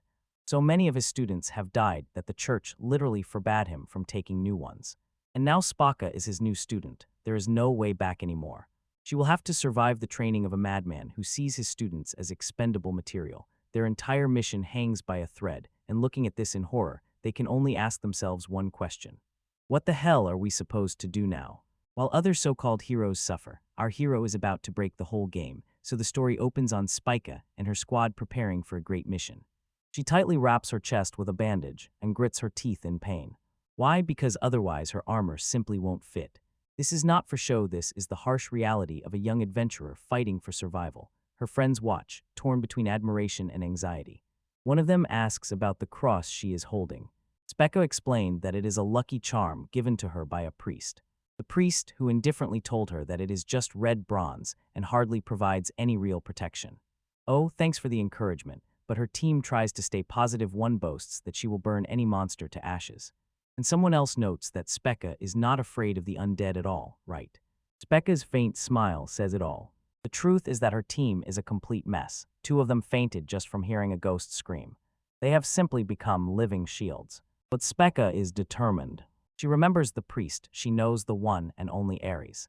The task is to overthrow 1,000 undead. An impossible task for a novice who cannot even use holy magic yet. But she clenches her fist, ready to see it through to the end, no matter what happens. Beside her are friends. She believes she can manage it. And now the man himself, Ares. He and his companion Amelia walk through the same dungeon, and he doesn't even sweat, he simply senses the space and clears the way. He explains his plan, to raise the party's average level to 30, because the chances of survival for those below that are practically zero. While he speaks, a skeleton jumps out, and Anna indifferently illuminates it without even looking. The difference in strength is simply insane. They have finally reached the entrance to the girl's trial, but are not yet inside. Amelia is worried. Will they really be able to defeat 1,000 undead? She asks. Ares' answer is cold and clear, usually no. This task is a death sentence, a grave filled with poisonous fog, created to slowly consume them. The one who gave them this mission is waiting for a miracle. Only one chance in a billion to survive. But then Ares smiles mockingly, looks at the impossible task ahead, and utters the coldest phrase imaginable. If Spya somehow manages this task, she will become much stronger. Amelia asks the obvious question, and Ares says without hesitation, if we can't, we will make it happen. He does not wait for a miracle. He is the miracle itself. They reach there to the Hall of Knights with demon faces. But something is wrong. A huge, terrifying statue stands guard. Ares boils with rage, muttering under his breath that Gregorio was supposed to destroy it. This thing is an ancient guardian, and it is awakened. Amelia tries to analyze it. It is not a golem. And it does not trigger like a normal trap. Ares is the first to feel the horror. It does not move when you step on the tile or when you attack it. No, this divine-level trap triggers on something much worse, on the pure intent to attack itself. As soon as he thinks about the fight, it awakens with a roar. The stone demon swings, and Ares effortlessly blocks the blow. He responds with a devastating strike, cutting off a huge piece of its body. Critical hit, but the monster didn't even flinch. It rises again, ready to go further. Just as Ares begins to get annoyed. Both he and Amelia understood it at the same moment. It's a tiny garden, explains Amelia. A lost legendary secret art. A spell that creates a pocket dimension. It regenerates again and again, despite any damage dealt. This is not just a strong enemy, it is a guardian that responds again and again endlessly in an indestructible room. Perfect, insurmountable defense. So when he faces a legendary, insurmountable, self-regenerating magical construct, what does our Ares do? Does he look for a complex solution, some forgotten counterspell? No, he simply says, aha, I came up with something too. And then he punches that damn wall with his fist.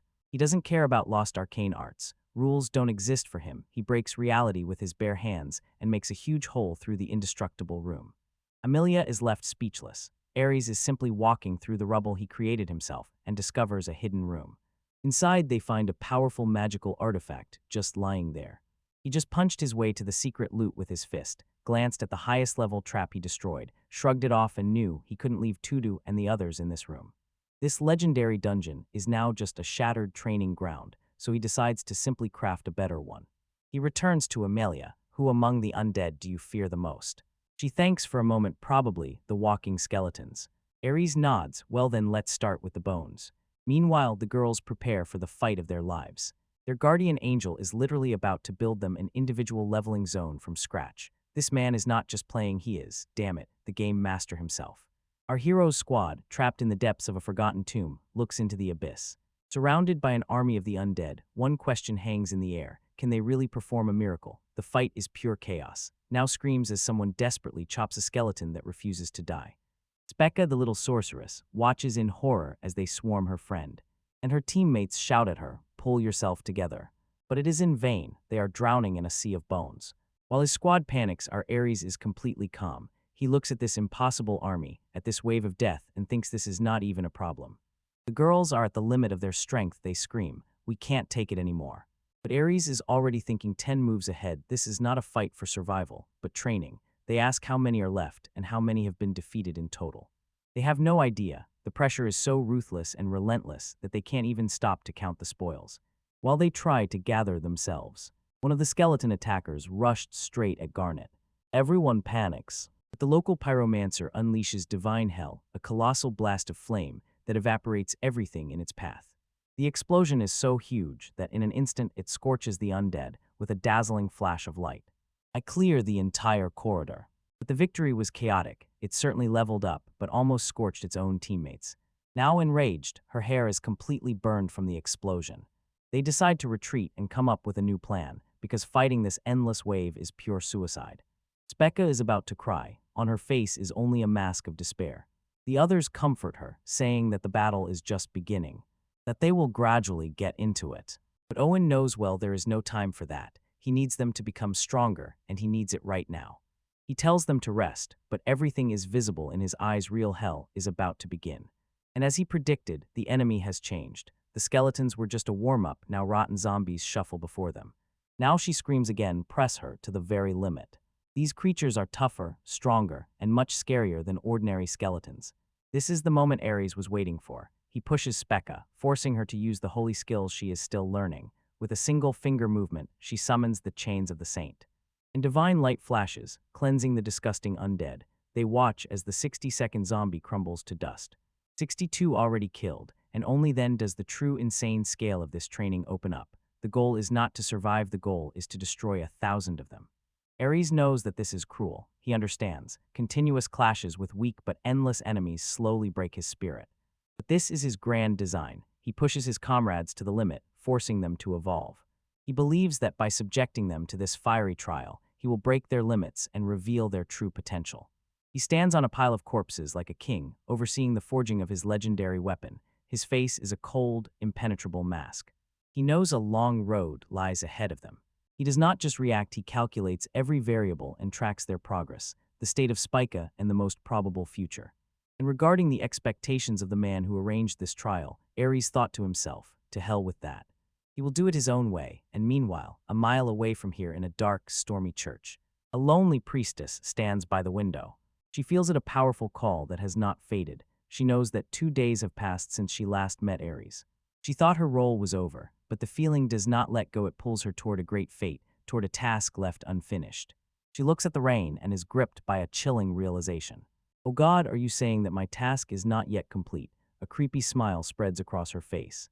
She will not be able to shrug off this divine calling. She will give herself to it completely. While the storm rages, the mad priest quietly waits for the moment when she will have to act. The power of Iris not only raises the level of his party, it awakens monsters all over the world. The party is broken both in body and soul. After an exhausting battle, they are at their last strength. Tudu gazes into the horizon, his face gloomy, the air thick with danger. They are exhausted, weakened, and completely broken. They find a small room to rest, but a heavy mood of defeat prevails there. This is their limit. Huddled around their poor camp, they feel the harsh reality crashing down on them. They examine the spoils of their hunt. Incredible 130 monster cores. The target number from that so-called hero Gregorio is 1,000.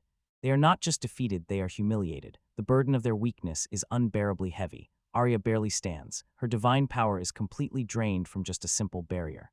Everyone knows this. If there were a hero here, this miserable task would have been done long ago. But in the heart of their weakest link, the little priestess Spya, a fire flares up. She clenches her fists and decides not to be a burden anymore. That night, Tudu suddenly wakes up. Something is wrong. He looks around and the blood in his veins freezes. Spya is gone. Panic explodes in his chest. Where is she? But she was not taken by monsters. Oh no, she was taken by a monster in the form of a man. Gregorio, the hero, stands over her. He mockingly laughs at the defenses of their camp, calls them pathetic 30 out of 100. It's some kind of sexting that leads straight to Amerd one Wismet. And damn it, it's when expiry men care in evil Pyrwa. He is here to strengthen the weakest link of his team. He leads Spya to special training. He leads the frightened girl into a dark chamber and sets an impossible task. "You have 2 days to learn the sacred art," he said in a voice like ice. Learning the sacred art is not like leveling up. It is rather creating something out of complete nothing. It is a feat for which other priests need years. And what about her training dummy? Gregorio raises his hand, and from beneath the ground emerges a giant skeleton, shackled with chains of pure light. His term is not in 2 days, it is tonight. Spya trembles, and Gregorio is just beginning. He explains that sacred arts are not born from prayer, they grow from raw, unrestrained emotions. Anger, sadness, faith, courage, the stronger, the better. But Spya has no great trauma, no whole life of harsh training, she simply. At first, he asks her what she saw when he previously showed her the illusion of his power. She stammers in words, describing a scene of absolute divine excess, pillars of light, so massive they broke through the sky. Tudu, listening from the shadows, understands. Gregorio was not just fighting, he was boasting, showing the little girl the very peak of existence. "Step back," commands Gregorio. He gathers a tiny spark of light, and it turns into an arrow of light. He calls it worthless, a pale copy of his true power. But he does not teach her the spell, for that he seeks to shatter that illusion of weakness in her mind. The lower arrow whistles piercingly in the air. and Inna finally illuminates the giant skeleton. It explodes and crumbles into dust and echoes.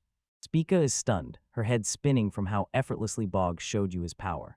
And now the final stage of his plan begins. He looks her straight in the eyes. You already have the foundation to use the sacred arts, he says. This is not training, it is a hint that is simultaneously an order, engraved directly into her soul. He weaves her faith, desire to be useful, the entire meaning of her existence into a single thread, this power. Press this deep into your heart, he commands. Now say it out loud. He is not teaching her magic, he is rewriting her very essence. The next morning the team prepares for another day of failures, and suddenly they see it. Speak, the girl who could not utter a single holy spell, indifferently weaves light in her palms. They are simply stunned, and I practiced last night, she says, shyly and proudly smiling. The team froze in amazement, then burst into admiration. The one who was considered the weakest link suddenly turned into a source of strength and reignited their fighting spirit. Later, Tudu rushes to the hero and demanding asks what he did. And Gregorio, with a cold, self-satisfied look, reveals the genius of his plan. He did not teach her, he used a simple hint, a trick for the mind. He created a false barrier in consciousness and then broke it. It's child's play, he smiles. He planned the entire scenario from the very beginning. He didn't just give her a fish, he outsmarted her, so that she herself understood she could breathe underwater. Now that she knows how to use her power, she will never ever lose it. They enter proudly, as if important, and plop a sack of monster parts on the floor. For 3 days already, the hero boasted, we have defeated 1,000 of them, here's the proof. But the man they are talking to, a priest named Gregorio, just smiles. It's a cold, knowing smile. Proof? He snorted. You think some number matters. He tells them that true strength is not about how many miserable demons you kill. It's about will, about that unshakable spirit needed to stand face to face with true darkness. He warns them, some people are simply doomed to fail from birth, no matter how hard they try. He looks at the little sorceress Spya and sees her potential, but resolutely reproaches her for using power she did not deserve. The girl is stunned, but Gregorio's words seem to ignite a fire in the hero's heart. To look brave, the hero puffs out his chest. You are right, we have nothing to fear, not even the Demon King. Filled with new confidence, he makes a fatal mistake. I have Asgrid's blessing, teach me your ways. And that is when everything went awry. The name Asgrid struck Gregorio like lightning. The friendly priest disappeared, replaced by something terrible. An aura of absolute suffocating power burst from him. The entire team of heroes froze in place, paralyzed by pure horror. My body does not move. Gregorio's voice falls to an icy whisper. Below level 30 you can't even move a finger. This is not magic, this is not holy art. This is a god-level difference, an insurmountable wall of power. He leaned forward, the smile vanished, replaced by pure contempt. Holy hero, I've heard those rumors. Finally, the team realized, this man's gaze is not the gaze of an ally. Then he tells them a story about a town that a high-ranking demon simply wiped off the face of the earth. Demon who slaughtered everyone and calmly walked away, leaving behind only ruins and corpses. The hero's squad listens, gripped by horror. Gregorio was still a child, the only survivor, whom his parents hid in a chest. He spent the night listening to screams and terror, locked in darkness, while outside prowled a monster with razor-sharp senses. That night he was forged. It gave him a twisted miracle, the ability to wield holy arts, and the only burning desire to destroy every enemy of the divine. He turns back to the hero, his voice dripping with poison. But what if, he asks, the priest in my town was strong enough to defeat that demon? He calls their shallow faith blasphemy. Our meeting was fate, he says decisively, for the holy hero has no place for weakness. Your weakness is sin, he roars, grabbing the hero by the throat. The team froze, completely powerless. The demon that destroyed my city, Gregorio asks, a psychotic smile crawling across his face. Don't worry. He gestures toward the coffin-like chest he is carrying. The outer layer of this forbidden chest is made from her flayed skin. He caresses the box as if carved from his worst nightmare and laughs like a madman. Every time I see it, my faith grows stronger. God gave the holy hero a trial, he shouts, eyes wide open with fanatical excitement.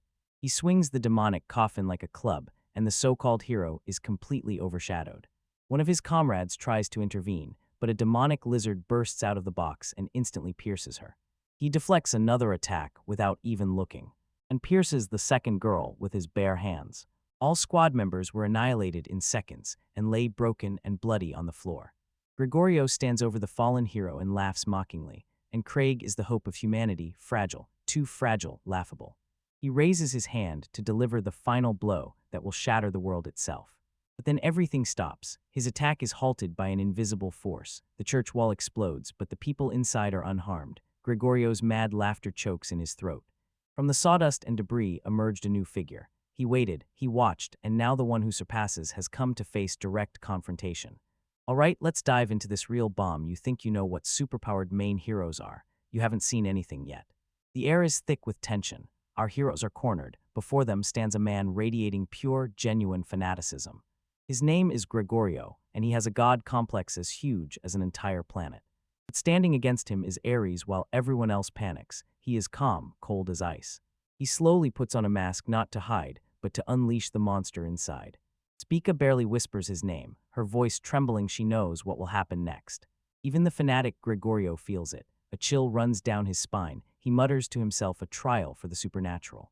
Ares does not raise his voice. He doesn't need to. Step back, Gregorio. I told you don't stand in my way. But Gregorio just snorted, raised his hands as if Ares were a child throwing a tantrum. This is my trial, he says with a sneer, the will of the one god. He lifts such a massive mace that the ground beneath him cracks. Ares, my comrade. He shouts, his face distorted like a mask of joy and sorrow. This is tragedy. Comedy, show me your faith. This guy has completely lost his mind, crying and preparing to enact divine retribution. Prove it, he roars, swinging a giant weapon downward with such force that it could break a mountain. The strike is explosive dust, and debris fly everywhere. Meanwhile, Spike desperately tries to cast a healing spell. But her hands tremble, her power fails her. The situation looks extremely grim. That's when Amelia steps into the game. I had to come, she says. If it gets too late, everything will be in vain. Spaka, feeling useless, asks what she should do. Amelia answered harshly and mercilessly, you haven't done anything yet, don't get in the way. Ow. She notices a scratch on Ares' arm and hurriedly tries to heal it, but he just waved it off, saying it's unnecessary. Her faith in him is boundless. Spaka asks. Amelia just smiles, because this is just another priest he's fighting. He definitely won't lose. And the fight began, Gregorio a whirlwind of movement, his blows so heavy they could crush steel. Incompetent justice is poison, he shouts. Ares is unreachable, sliding through a storm of attacks like a phantom. The ground cracks with every miss, but not a single hair on Ares' head even twitched.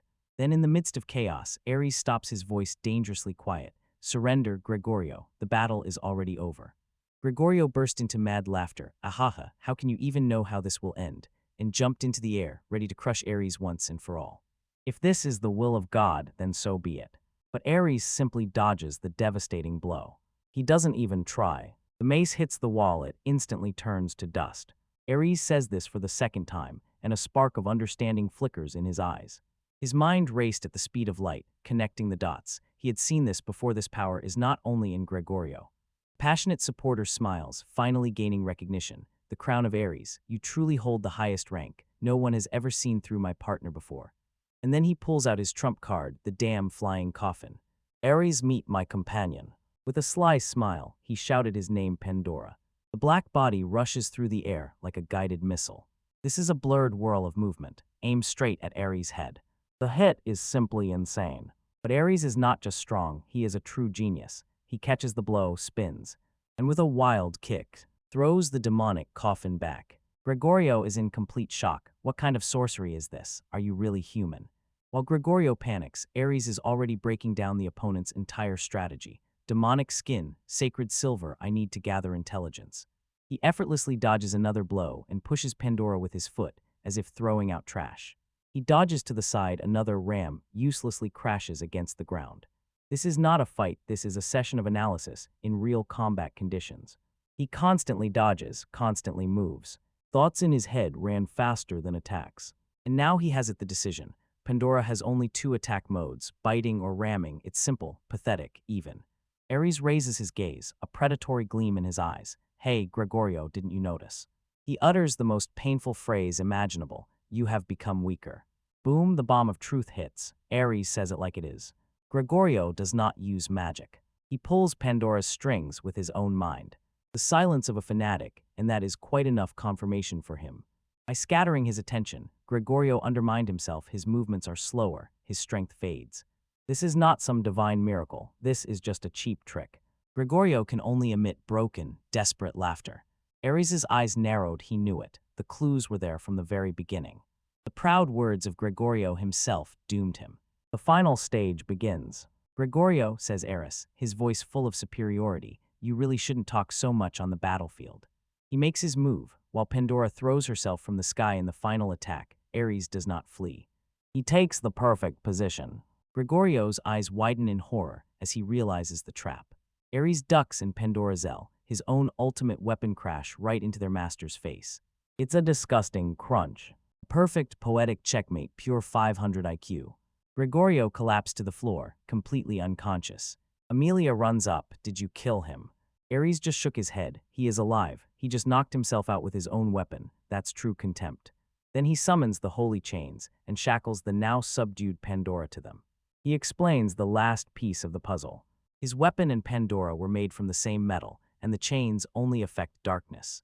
Attaching them to the demon hide and relying on his stunning divine power, he literally snatched control of Pandora from Gregorio's hands. He didn't just defeat him in the middle of the fight, he stole his most powerful weapon. Amelia wants to finish the job, but Ares has already stopped playing. Forward, it's time to plan the next move, Absolute G. But the drama is not over yet. The next day, Spya makes a shocking announcement. I'm leaving your party. Ares and Amelia froze in shock. Ares's face froze. Understood, do as you wish, cold as ice. He says to worried Amelia, this is Spaga's decision and that's that. They will just adjust the plan. So where did Spya go? Straight to the enemy. She is looking for the defeated Gregorio. He is impressed by her courage and offers to escort her. Why? Because, as he says, if I lose this trial I die. He is all in and respects her fire. Spika explains why she left. Not that Ares was weak. It's because he was too kind. She knows well, kindness alone will not win this war. She craves power, not for her own benefit, but born from a deep desire. She looks enviously at those who know how to fight, those who have something to protect. I don't want to only receive, I want to give. She is ready to sacrifice everything for that power. Gregorio, please make me your apprentice. Seeing her burning conviction in the reflection, Gregorio agrees. I promise I will make you a true executioner of heretics. Returning to the Ares company, they eagerly discuss Becky's choice. They are worried, but everyone has their own battles to fight. And they understood something extremely important. After a clash with a monster like Greg Vario, these staggering dead are nothing. They grow stronger, fear retreats, replaced by determination. Ares watches a hard-earned lesson spinning in his mind. Justice without power is empty words. His determination becomes hard, like a diamond. A holy hero has no right to stand still. He looks into the distance, knowing the path ahead is long and dark. They see a feudal girl who will doom them all to destruction. Even those above spit on her, calling her a pathetic girl and complaining that they have to deal with both her and Stefan. Complaints pour one after another. This girl is so hopeless she can't even walk through the city without getting lost. She literally stumbles on flat ground. She is a burden, a laughingstock, a complete waste of space. Everyone is nervous just because they are nearby. Finally, the group confronts them, trying to decide what to do with these two who seem like a burden. Spya, may her god protect her, jumps up and says, if someone gets injured, leave it to me. I can apply all the usual holy arts. And here their whole world falls apart. Amelia, one of the team's aces, asks about someone's levels. I'm level 55, she says, a solid level. Then she asks Stu. The clumsy, useless girl smiles and drops a nuclear bomb. Now I'm level 72. What? The whole room froze. 17 levels higher than their ace. But how? Why? The answer is the craziest thing you've ever heard. Amelia explains. If this hadn't been raised so much, she wouldn't have survived. This girl is so catastrophically inept that her stats were boosted to god level, so she wouldn't accidentally erase herself from existence. She is a walking tank. Her only enemy is her own 2 legs, and even knowing this, they still consider her a burden, and the group leader Ares just pushed Stefan onto them and washed his hands. They can't even control Stay. He behaves like an excited puppy that needs to be told stay. We understand that's literally her nickname. Pathetic. While these fools struggle with simple squad management, Stefan is already operating on a completely different level, and the scene shifts to the so-called hero team sneaking through the deadly Golem Valley. This place is a real nightmare for high levels. They are too low-level, weak, and can't even handle one monster without their strongest member. The air is oppressively heavy. It weighs on their spirit and exhausts their strength. While they complain, the quiet beast-like Gresha slowly moves aside. And who waits for her in the shadows? Stefan. This is not a friendly meeting. This is a master summoning his tool to heal. He offers her food, 10 kebabs. She devours them all. Just as she finishes, a skewer appears and heads straight between her eyes. The murderous intent is off the charts. Gresha, he says, and his voice is cold as ice. That was your fee. This is not a gift at all, it was an advance, a contract. He says the hero's team is weak and pathetic, and only she can protect them in case of danger. He once saved her life, but that's not enough. She accepted his reward, so now she has to deliver results to him. He raises the last wooden skewer, a piece of trash. If you don't meet my expectations, he threatens, his eyes burning with terrible power. I will stab you with this skewer. In her eyes primal horror, absolute, she understands. He has established complete and unconditional dominance. But he is not just a monster, he is a strategist. Breaking her will, he smiles. Well then, I have a little gift for you. Gresha returns to his comrades, who suspect nothing at all. Gresha, what happened? Where did you get that? She stands before them, not a timid child anymore, but a true warrior. In her hands is a massive hammer of godly caliber, a gift from a kind person she met in the alley. With new determination, she shouts, I will fight too. Their goal is the Valley of Golems, a god-level zone that was supposed to rapidly elevate them to incredible power. They are confident that they are ready. They are confident that they are strong. They are terribly mistaken. This is not a playground for beginners. This is the Valley of Enchanted Dolls, a harsh canyon ruled by the ancients. This is one of the most dangerous zones in the entire world, a place the hero must storm to face the Demon King in battle. As soon as they step inside, they are ambushed. These are not even bosses, just spherical privates patrolling the entrance, while the Tudu squad is already drowning under pressure. Swords clang uselessly against the stone while they flail, trying to defend themselves. One of them, Arya, froze completely. I rush at her to deliver the final blow. If Remus had not smashed it at the last second, it would have splattered on the stone. And from the cliff above, our guy Ares watches this whole pathetic show.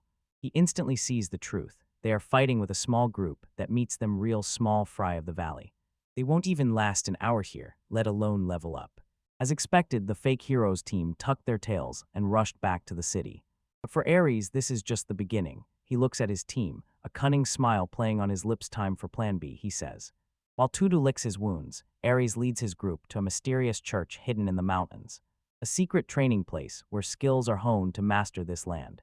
He knows senseless grinding is for fools. To conquer this place, they need a new strategy and a completely different level of power.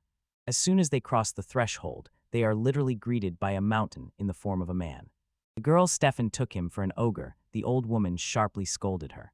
He is not some soulless monster. He is from the race of giants, a descendant of an ancient and mighty human tribe. His name is all spelled, a legendary warrior who voluntarily took on teaching the holy hero. Old Madame Karina is a legend herself, the most famous figure in the entire valley. And she is not impressed at all. She looks at Tudu with a piercing gaze, her words dripping with disappointment. The church wants him to become the strongest in the world. And she just snorted. You are still weak for now, she says, and her voice cuts deeper than any sword. She tells everyone to prepare. The time has come to see what this hero is truly capable of. They step onto the training ground. Tudu was stripped of his legendary sacred sword and replaced with a simple heavy steel longsword. The rules are simple, no killing. Whoever loses consciousness first loses. Karina suggests a fight 1-against-4 to be fair, but Tudu, full of foolish pride, insists on a one-on-one duel first. Karina just smiles and mockingly says, reckless bravery, I like that. She turns to Ulz and says coldly, don't spare him. The boy still can't even control his strength. All snaps his fingers. On his face is a terrible smile. Come here, holy hero, don't hold back. The match begins. Olds lets out a deafening battle cry and rushes forward like a freight train of pure muscle power and fury. But wait, the plot switches, because while the fake hero is getting punched in the teeth, the real plot unfolds elsewhere. Ares and his companions arrived for a meeting with Madame Karina. She already knows everything about him, the very same lord of the spot who is stirring up the whole world. She understands that her skills are insufficient and that only Ares can truly see the matter through to the end. And then the bomb drops. Stefan, that quiet girl from Owen's party, jumps out from behind him. And Madame Karina freezes, her eyes widen in complete disbelief. Ares, she says, her voice barely trembling, this child. Everything clicked. Her name is not Stefan Barand, but Sti Barand. She is the daughter of Selef de Byronid, cardinal of the Holy Church of Asgard. Ares thought she was just a powerful sorceress. He didn't even suspect he was traveling alongside the daughter of one of the most powerful and influential people on the entire continent. The game was not just changed, it was torn apart. While the church leaders argue about politics, a new girl joins the squad to conquer the Demon King. Her name is Stefan. Everyone wonders why this spoiled, awkward in communication daughter of the cardinal is here at all. The higher ranks argue back and forth, is such a girl fit to defeat the Demon King? Lord Cleo doubts, but the mysterious Sylvesta insists that she has her own purpose. He assures that she is extraordinarily skilled, possesses rare holy arts, and it is precisely her that our hero Ares needs. But let's be honest, she is the daughter of a cardinal who was once a wealthy merchant. For other members, her life is more important than theirs, and her presence is a burden. They see a fragile doll, not a warrior, but this is our Ares. He does not play their stupid political games. He has a real problem, enters the workshop, and immediately gets to work. He is sharply lacking holy silver, a vital component of his protective barrier.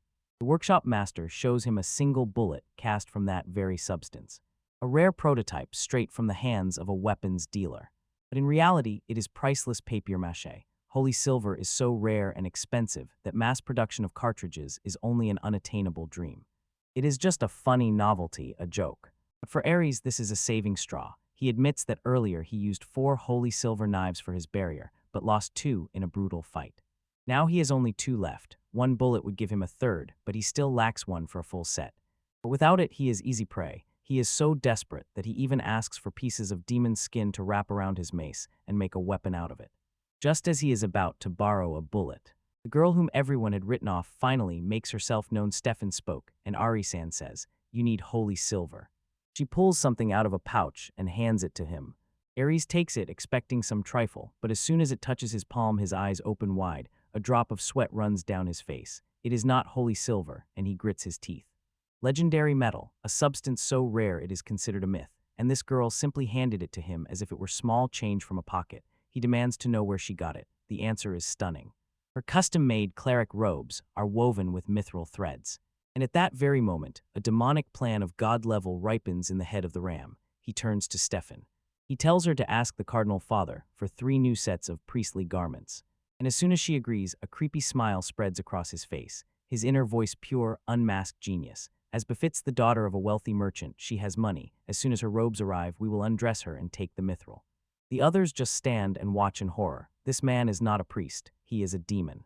Meanwhile, on the training field, the so-called holy hero simply shines completely in the center of attention. He lies face down in the dirt, completely humiliated by the instructor. Problem, he has all the power of the world, but he does not understand it. He is just a boy with a big sword. The instructor calls the next candidate, and a tiny girl named Gresha raises her hand. She quietly approaches, firmly grabs a battle hammer bigger than herself. And with a terrifying roar, with one swing, she wiped the stone courtyard off the face of the earth. The instructor froze without words, looking at that tiny girl radiating incredible power, and suddenly realizes, "You are not human, are you?" And here is the most terrifying part. We look into Gresha's mind. Once she was a being of incredible power, queen of a great forest without enemies. But even she, a true monster in human form, believes that her power is worth nothing compared to that insane priest. She surely knows Owen is on a level she will never reach. Fueled by a terrible thought, she unleashes all her monstrous power in the hope that the true demon walking among them will acknowledge her.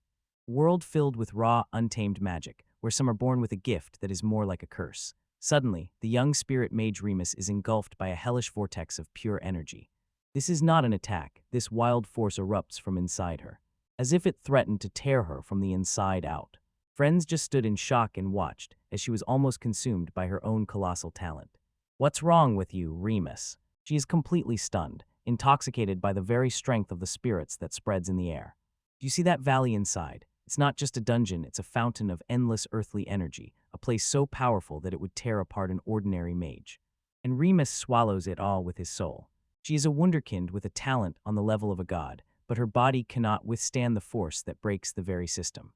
But in this world, potential is worth nothing without the power to support it. While Remus struggles with his power, others are forged in the fire of brutal battles, and in retrospect, we see Gresh training against a mountain of a man who spares no blows. He rushes like a freight train, and with one bone-breaking blow, sends her into the wall. There are no shortcuts in this team. There is only pain and moving forward. Meanwhile, in some gilded room far from the front line, the so-called leaders are chatting, and you won't believe with what contempt. Now they are talking about our guy, the holy hero, and what do they think of him? He has talent, admits that great man. And then an insult. He lost. Do you really think you could beat me if you were level 29? They see him as a weakling, a puppet, an honest and decent hero whom the audience easily swallows, unlike the ruthless Ares. They see potential in him, but plan to use him as a pawn, convinced that no level 29 has real chances to win.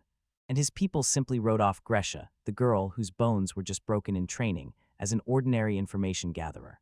They have no idea what is really happening, because while the people in suits were talking, NAO was working. He and his squad found themselves in the very heart of the Golem Valley. And those harsh trainings paid off 100-fold. His level hasn't even increased yet, but his senses are in a completely different dimension. He sees their movements, anticipates attacks, and dances among them as if they were standing still. With a holy sword in his hands, he turns into a blurred whirlwind of absolute destruction. As if without effort, stone golems were smashed to dust before they could react. His squad is stunned. He knocks them down with terrible ease. The training was brutal, a constant cycle of defeats and disappointments, but now he is grateful for every second of it. It was the push they needed. They decided to speed up the pace, traveling between towns and the Golem Valley in a continuous loop of rapid leveling to surpass their limits. Returning to the capital, Ares becomes paranoid. All reports say that the Golem Valley is calm, too calm, and his gut screams that something is wrong. He feels a catastrophe is coming, but is stuck in political games while the real heroes risk everything, and just as he is tangled in his plans, Nao's squad arrives in the second town. Here it is, the culmination of all their pain and effort. Now raises his hands. A wave of power surged through him. He broke the barrier and reached level 30. And he is not alone. Ares is 28 years old, and Remus is a girl once consumed by her own power. In the background, some arrogant nobleman cannot believe his eyes. Yes, exactly, friend, it's better for you to be in shock. While world leaders worry and weave intrigues, he and his team grow stronger with every second. They are a true squad, a family, hardened by battle. They know that the path to victory over the Demon King will be a real hell, but looking at his comrades, Nuff feels unwavering confidence. They sincerely believe that Dindixon, after the vaccination, will go north, help well, and see the matter through to the end. They try to seize a quiet moment in the city, but it immediately shattered into pieces. Spya, dirty and in tears, crashes into Amelia and sobs uncontrollably. Amelia, shocked, asks, "What happened?" And Stu, with a trembling finger, points directly at our guy Ares and shouts how vile he is. Amelia turned to Ares and demanded to know what he had done to her. Oh, this flashback is just brutal. Ares leads a naive girl to the very edge of a huge, terrifying canyon. He is about to start her special training. He takes out a highest-level artifact, a set of shackles used to transport the most dangerous criminals of the kingdom. They are so strong that they would tear your leg off before the chain even thinks about breaking. And what does Sty say? Ares simply looks at her with cold, dead eyes. He plainly says that she lacks a sense of danger. He says that a bunch of so-called elites tried to fix her pathetic clumsiness and all failed, and then he threw out the coldest phrase imaginable, "But I haven't tried yet." The look on his face and everything becomes clear. This is not training, this is reckoning. He casually casts a supportive spell on her. She is confused, and he simply says that it would be a hassle if she did, and immediately grabs her. Without hesitation for a moment, Ares simply ate her right off the cliff. As she falls rapidly, screaming, Ares holds the chain, his face showing an expression of absolute indifference. This is his way. This is how a god teaches mortals. I have no other path, only strength like this. Her life is in his palm. She hangs upside down and cries that she is in pain. Ares is not fooled by such tricks, immediately exposes her. Don't lie. With such supportive magic, you can't really be in pain. He is not just training her body, is shattering her weak will.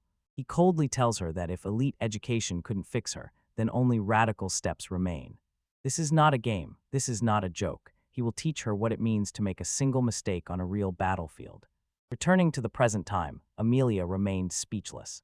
Ares calmly explains that Stu's clumsiness is so strange. She stumbles as if over nothing, gets up and immediately stumbles again. Stu is still sobbing in the corner, and Ares is already planning the next session. We'll continue tomorrow. Absolutely ruthless, but don't confuse. He's not just some brutal instructor. His mind works on a completely different level, and he instantly switches, starting to interrogate Amelia about monster reports. The reports say everything is fine, and that is exactly what scares him. Others see calm, but he sees the calm before a catastrophic storm. It is his paranoia that keeps them alive. While the group levels up, Ares is already paving the way into the future. He has taken on the team's deepest problems, those fundamental flaws that no one else even notices. He points to Arya's zero magical constitution and even more importantly to Remus's fatal weakness. She can only negotiate with fire spirits. This is simply a huge problem. In a world of elemental weaknesses, knowing only one trick means signing your death warrant. Even Spya understands this simple idea. For a spirit mage, missing the monster's weak spot is a fatal flaw. And here's where the madness begins. Ares reveals something that simply destroys any logic. He sent Remus to the Golem Valley, a place where monsters have wild resistance to fire. He expected her to fail, to finally see her limits. Instead, she wipes everything out with a single blow. This completely shatters his expectations at the root. Even a god strategist of Ares' level did not expect this. He begins to piece everything together. This is not about magic. This is about her connection with the spirits. This is not just a possibility, it is a reality that rewrites the rules of their world. But Ares knows this power is a double-edged sword. He must show her the dark side so she can look into the eyes of that one enemy she cannot burn. And that enemy is called the volcanic golem, a mighty beast of a higher level, almost invulnerable to fire magic. Spya naively believes that Remus will be fine, but Ares knows otherwise. He's about to give her a cold and harsh dose of reality. Meanwhile, the kingdom's elite discusses that so-called hero. They praise his instincts, his strength, his potential. They talk about courage, about the will to fight no matter what. They say the hero has that will. But Ares cuts through the bowl. For him, this is not a noble quest, it is business, and he needs to deliver results to get funding. He and the commander check the hero's stats. The truth is miserable. His magic and agility are high, but his physical strength and endurance are worthless. The sacred sword compensates for his lack of strength, but it is only a crutch. Ares threw out the last humiliating truth. The physical strength of the holy hero is less than the strength of Arya. He is even weaker than the girl in his team. This is not just a problem. It is a fatal flaw that will kill everyone. So what is the plan, the real plan? Of course, everything falls on Ares' shoulders. He must maintain order in the formation of the entire hero squad. He decisively orders the commander to abandon useless training and push everyone into continuous grinding. He takes control of the entire operation. Because when there are only amateurs around, the pro must do all the work. The road ahead is rocky and hard, and only Ares has the strength to walk it. Our guy Ares calls the team together, holding a legendary artifact in his hands. He looks at the one who seems useless and clumsy, and with a stone expression on his face says, "You have mastered this." Spya, of course, was completely lost. And what exactly did she master? Ares recalls his training sessions for this girl. It was complete chaos. He would persuade her, then scare her, even chain her up and swing her like a cursed wrecking ball, and then literally threw her off a cliff. The result? Absolutely nothing, while the other team decisively advances through the deadly Golem Valley. Ares makes a decision that shocks everyone. Time to shuffle the teams. He exclaims, adding, "Stay, you will go alone." His partner Amelia looks at him as if he has lost his mind. "Wait, Arazane," she begs. "Has stress finally broken you?" But Ares just smiles and says, "Yes, you already know everything. I have nothing more to teach you," reinforcing the lie as if she had already handled the training. But in his mind, the truth was even colder. There was no point in even trying to train her further. He hands her a gift and promises, no more chains and cliff throws. "Here is your mark of mastery. Wear it on your wrist." Spya excitedly puts on the bracelet and beams a huge smile. "Does it suit me?" she asks, striking a dramatic pose. And then it happened. As soon as the bracelet clicked, a huge, crackling chain of light burst out of it. Shooting across the room, it latched onto Ares' hand and firmly secured itself there. While Stiff loses his head, Ares throws a terrible truth in his face. This is not some chain of saints. This is the bracelet of catastrophe, a cursed artifact of god level, forged from the very greatness of a demon. He had to demand a favor from the very top of the church, just to snatch a scrap from the remains of the material. It was not a graduation gift, it was a leash. Your job, it commands, is to watch the to-do team so that you are not noticed. Report everything. With a joyful smile and suspecting nothing, the girl rushes to carry out her independent task. As soon as she disappeared, Ares' confident mask instantly cracks. The training was in vain, he admits to Amelia. "We have no choice, we must follow her." They watch closely from a safe distance as Spya stealthily follows another team. Amelia is worried. Isn't this a bit reckless? But Ares makes a 500 IQ move. He knows that Spya is too distracted to use detection magic. So he assured her that the other team was the real target, but in fact she herself was the bait. "And if she gets into trouble, it's nothing," he says with a creepy smile. "In an emergency, I'll just launch the chain of saints and pull her back." This guy literally attached a cursed tracker to his partner to use her as live bait, and suddenly a panic message comes from Spya. "Asan, there's a monster here." A massive stone golem emerges from the canyon walls, ready to crush her. Ares prepares to jump. She feels like luck has finally abandoned her. But suddenly Stygiz casually raises his hand. The very ground beneath the golem cracks and crumbles. A giant fist bursts out from the earth itself. It slammed into the monster and threw its multi-ton body into the sky. Ares and Amelia were left completely speechless. Spirit magic, whispered Ares in disbelief. I've never seen this before. His entire worldview shatters. He was deceived. For years this girl hid her true power. Was her clumsiness just an act, a long con she played since childhood? His mind is swirling with thoughts. He imagines the worst. She endured his insane, humiliating training without any complaints, all for some unknown terrible purpose. She is a servant of the Demon King, he concluded, and his face turned pale with horror. Nothing is scarier than a person with unwavering determination. And now, as Ares experiences a real nervous breakdown, convinced he has raised a master of deception. Sty trips on perfectly flat ground. I fell, she groans. The one she was watching just looks confused. And then with the brightest, silliest smile you've ever seen, Sty waved at them. Hello, Remus-Jan, long time no see, what a coincidence. The terrible master spy turned out to be just clumsy, who got lost and accidentally found her friend. Just when it seems the dungeon crawl has become predictable, the world literally turns upside down. A figure falls from the sky and hits the ground with unimaginable grace. It's not a monster, not a curse, is it a girl? She just shook the dust off herself, smiled, and was completely unharmed after a fall that would have turned any ordinary person into a pancake. But before anyone can realize it, she crashes right into our hero's group, and the situation instantly turns from strange to complete madness. They recognized her. She is not some random traveler, and Ramiz and Arya are simply stunned to see her here, in the middle of a high-level danger zone. Can you imagine? She says she's going on a mission alone. Solo mission. The others can't believe their eyes. What kind of crazy commander would send a girl alone into this death trap? Sty simply waved off, as if casually saying that she is the daughter of some important person, and as if it were a trifle. But as soon as they turn away, her confident mask cracks. In fact, her mission was to spy on them, and she just gave herself away in the most impressive way possible. Overcome with panic, she decides to flee. Her escape is on the level of gods. She doesn't just run, she stomps her foot, and the earth itself responds to her call. Giant stone hands burst from the ground and toss her into the sky, and she just casually waves goodbye. The team froze in place, jaws drop. They have no idea what just happened. Meanwhile, the one pulling the strings is revealed. Sty reports his failure to a cold, silver-haired man named Ares. But he is not angry. Smiles. He learns that she has long been friends with those currently in the group. A creepy smile appears on his face, and he says with an icy gleam in his eyes, friends are important. You just know he has already planned something sinister. In the hideout, Now's team is stunned and barely coming to their senses. They gradually put everything together. Sty is connected to the church and turns out to be a childhood friend of these girls. But her sudden appearance and mission alone strongly smell of suspicion. They have no idea what her true goal is. Only her father is an influential cardinal. But they have much more serious problems. Arya reminds Nala that they urgently need to level up. As soon as they go deeper, monsters will be waiting for them, which they cannot defeat without a priest healer. Their chief priest Spya is currently in training. He is unreachable.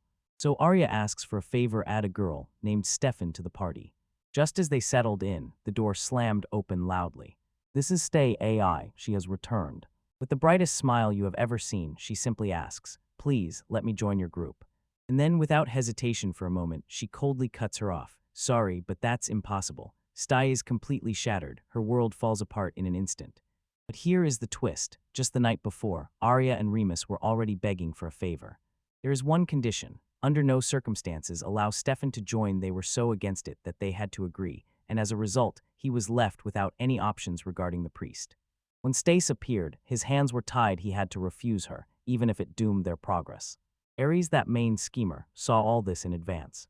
He knew they would reject her. For him, Sty is not just a girl. She is a strategic resource, a card he can play. He notices that her earth magic is not for brute force, but for cunning interference. Perfect for confusing enemies in dangerous situations. He is not just training her, he is betting on her and testing her resolve here and now. And his luck is frighteningly good. So he gives Sty a new direct order. From now on, she will be the church's envoy. Her real mission is to crash their party and sow a sense of danger in the air. He finished with games now. He pressures directly. The team is still arguing about what to do. They have trapped themselves with their own decision. When there is a panic knocking at the door, stare again, they immediately tense up, thinking she is a killer sent by the church. They open the door and she stands there, not as an enemy, but as their new problem. Everyone calls me Stephenson, she pouts. Call me Stay, please. And now straight to business. Wait, what brought you here? With a flame of determination in her eyes, she utters words that change everything.